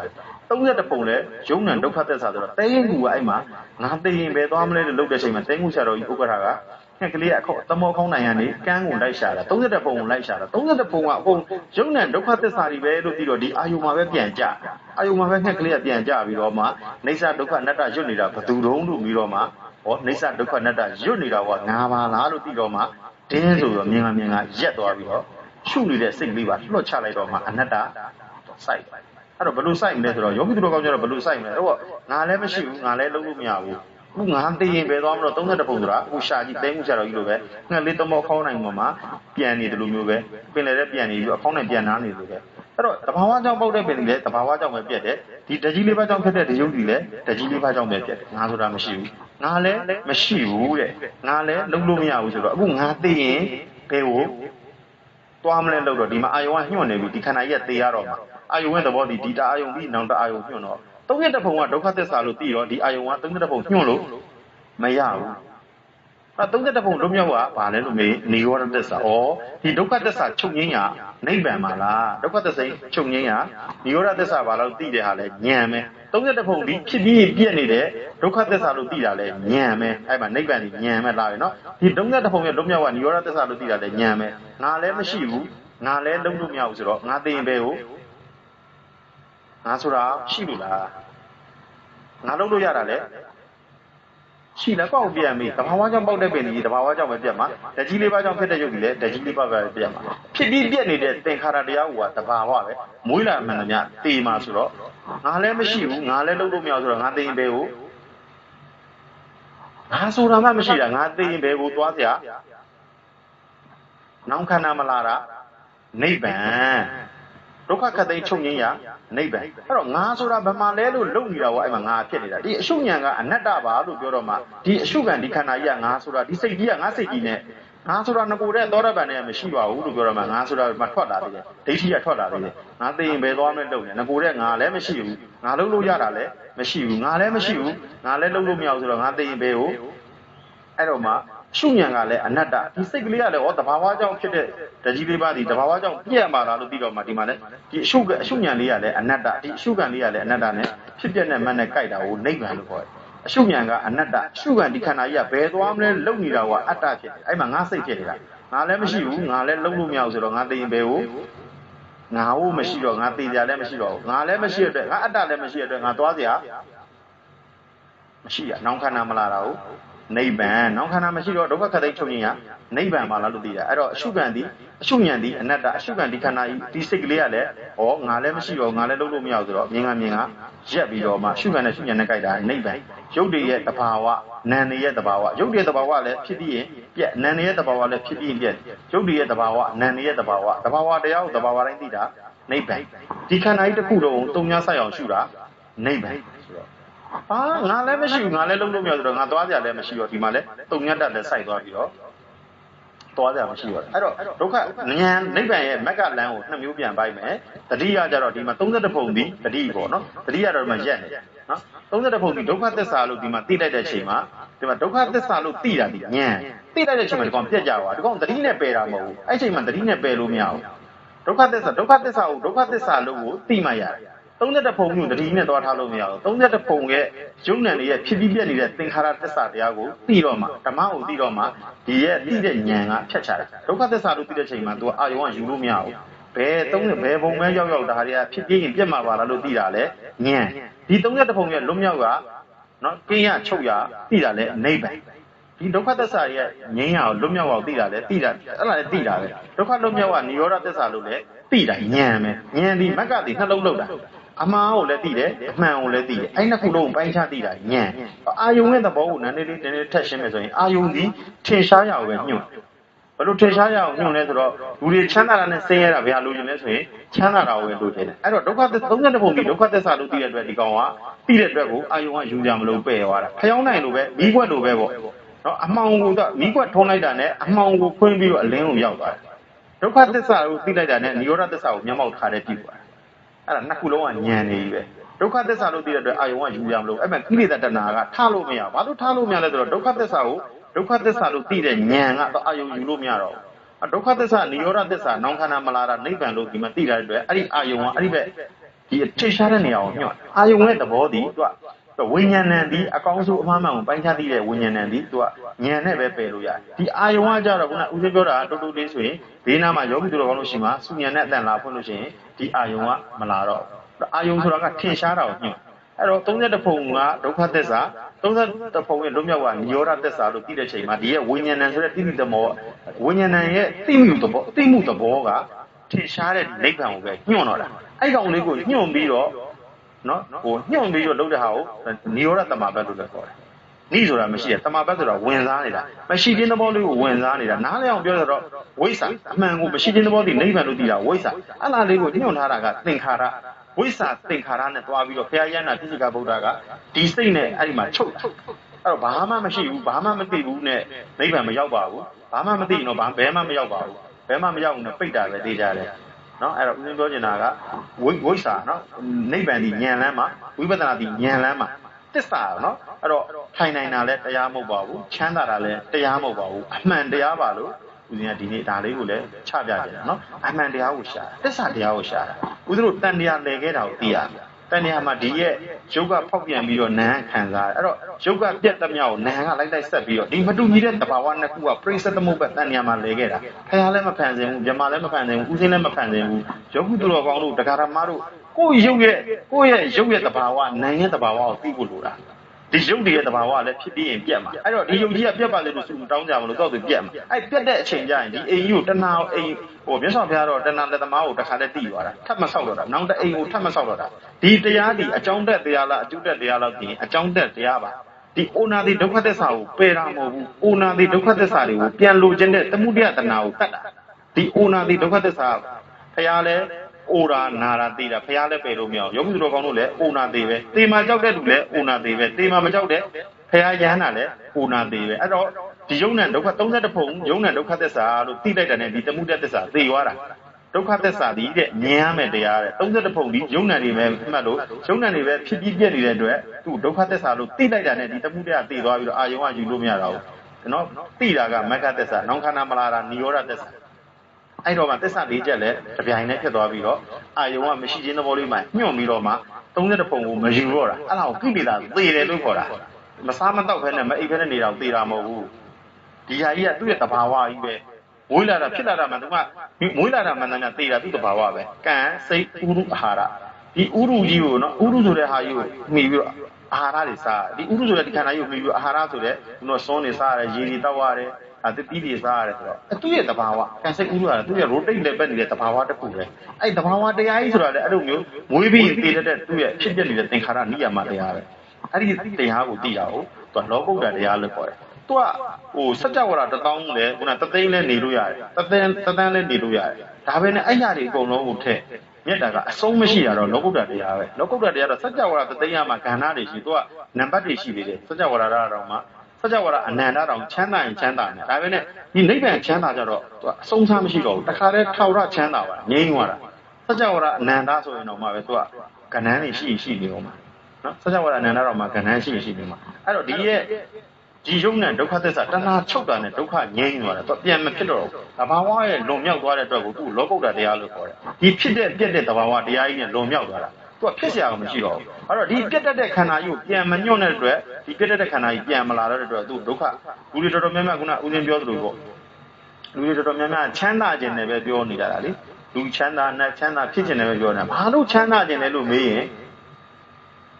ဆင်းရဲနေလို့ဒီဆင်းရဲတဲ့ခန္ဓာကြီးကခါလို့ချမ်းသာခြင်းနေတာဆင်းရဲတဲ့ခန္ဓာကြီးကမရဘူးဆိုရင်ချမ်းသာကြမှာချမ်းသာကြဒီလည်းမလိုဘူးဆင်းရဲကြလည်းမလိုဘူးအဲ့တော့မှဒုက္ခခတ်သိမ်းချုပ်ငြိမ်းရနိဗ္ဗာန်ဆင်းရဲချမ်းသာခြင်းရနိဗ္ဗာန်နောင်ခန္ဓာမလာတာနိဗ္ဗာန်အဲ့တော့ဒီဟာဒီဘသူကပို့တာလဲဆိုတိတက်တဲ့ဉာဏ်ကပို့တာနိဗ္ဗာန်ကိုမလိုချင်လည်းမရောက်ပါဘူးနိဗ္ဗာန်ရဲ့တန်ဖိုးကိုမသိရင်လည်းမရောက်ပါဘူးအဲ့တော့ဒီရဲ့တဘာဝနှစ်ခုသိရမှာတဘာဝဒီရုပ်ကပြက်သမျှကိုနာမ်ကလိုက်ဆက်နေတာအဲ့တော့ဒီခန္ဓာကြီးကပြက်ပြီးတော့သေမယ်လို့တဲ့ချိန်မှာဒီအာယုံဒီနောက်အာယုံပြောင်းပြီးတော့ဘဝတွေယူသွားတာဒုက္ခနာနတ်ခန္ဓာပိဋကခန္ဓာတွေယူသွားပြီးတော့မှပရိစ္ဆေသမုပ္ပါလဲပြီးတော့ပရိသတ်နေကြရတာဒါကိုလိုချင်တာညွန့်တာကတဏှမတိတာကအဝိဇ္ဇာနဲ့သင်္ခါရတဏှမှာဦးတို့အတိတ်ဘဝကဒကမာကြီးတို့ဒကာကြီးတို့အတိတ်ဘဝကဒီဟာနဲ့ပဲလာခဲ့တာဒီညွတ်တဲ့သဘောဒီတဏှညစ်တာကိုမသိတာအဝိဇ္ဇာနဲ့တဏှာကြောင့်ဒီတဏှာမှာပြိတ္တနေတဲ့ဘဝတွေဝိပါကဝတ်တွေဦးဇင်းတို့ဒကမာကြီးတို့ဒကာကြီးတို့ဒီဘဝမှာဖြစ်ရတယ်ဒီခန္ဓာကြီးကဘဝမဟုတ်ဘူးတဏှာကဘဝအဘာဝတရားကိုနားလေရအဲ့ဟာလောကုတ္တတရားလို့ခေါ်တယ်နော်အဲ့တော့လူချမ်းသာနတ်ချမ်းသာလောက်နဲ့တော့မတင်းတိမ်ပါနဲ့တဘဝဆန်နှစ်ဘဝဆန်နဲ့နော်တဘဝပေါင်း100လောက်နဲ့တော့မတင်းတိမ်ပါနဲ့နော်တဏှာမှာဦးဇင်းတို့ဘုရားတွေတင်ရှိနန္ဒကြောခိုင်းခဲ့ပြီးသွားပြီနော်ဒေဝရကြီးလည်းစုတွေပန်းကျင်နေရင်လည်းပြောနော်ဒေဝရနောက်လိုက်သွားပြီနော်ဒေဝရဒီဟလာပြည့်စုံကဗုဒ္ဓဖြစ်ရမှာဖရာရဲ့သားတော်နော်ဟိုညီကိုဝင်းခွဲတော်တယ်ဟလာဒေဝရဒီဝီငရဲမှာပဲရှိသေးတယ်ပါရမီဖြည့်ခြင်းတဲ့လူရှိရင်ဒေဝရကြီးနဲ့ဆက်သွယ်ပါနိဗ္ဗာန်လိုချင်တဲ့လူချင်းရှိရင်ဦးဇင်းနဲ့ဆက်သွယ်ပါဟုတ်ပြီအဲ့ဒါဒီညတော့ဦးဇင်းနော်နှုတ်ဆက်ပါတယ်မင်္ဂလာပါဓမ္မကြီး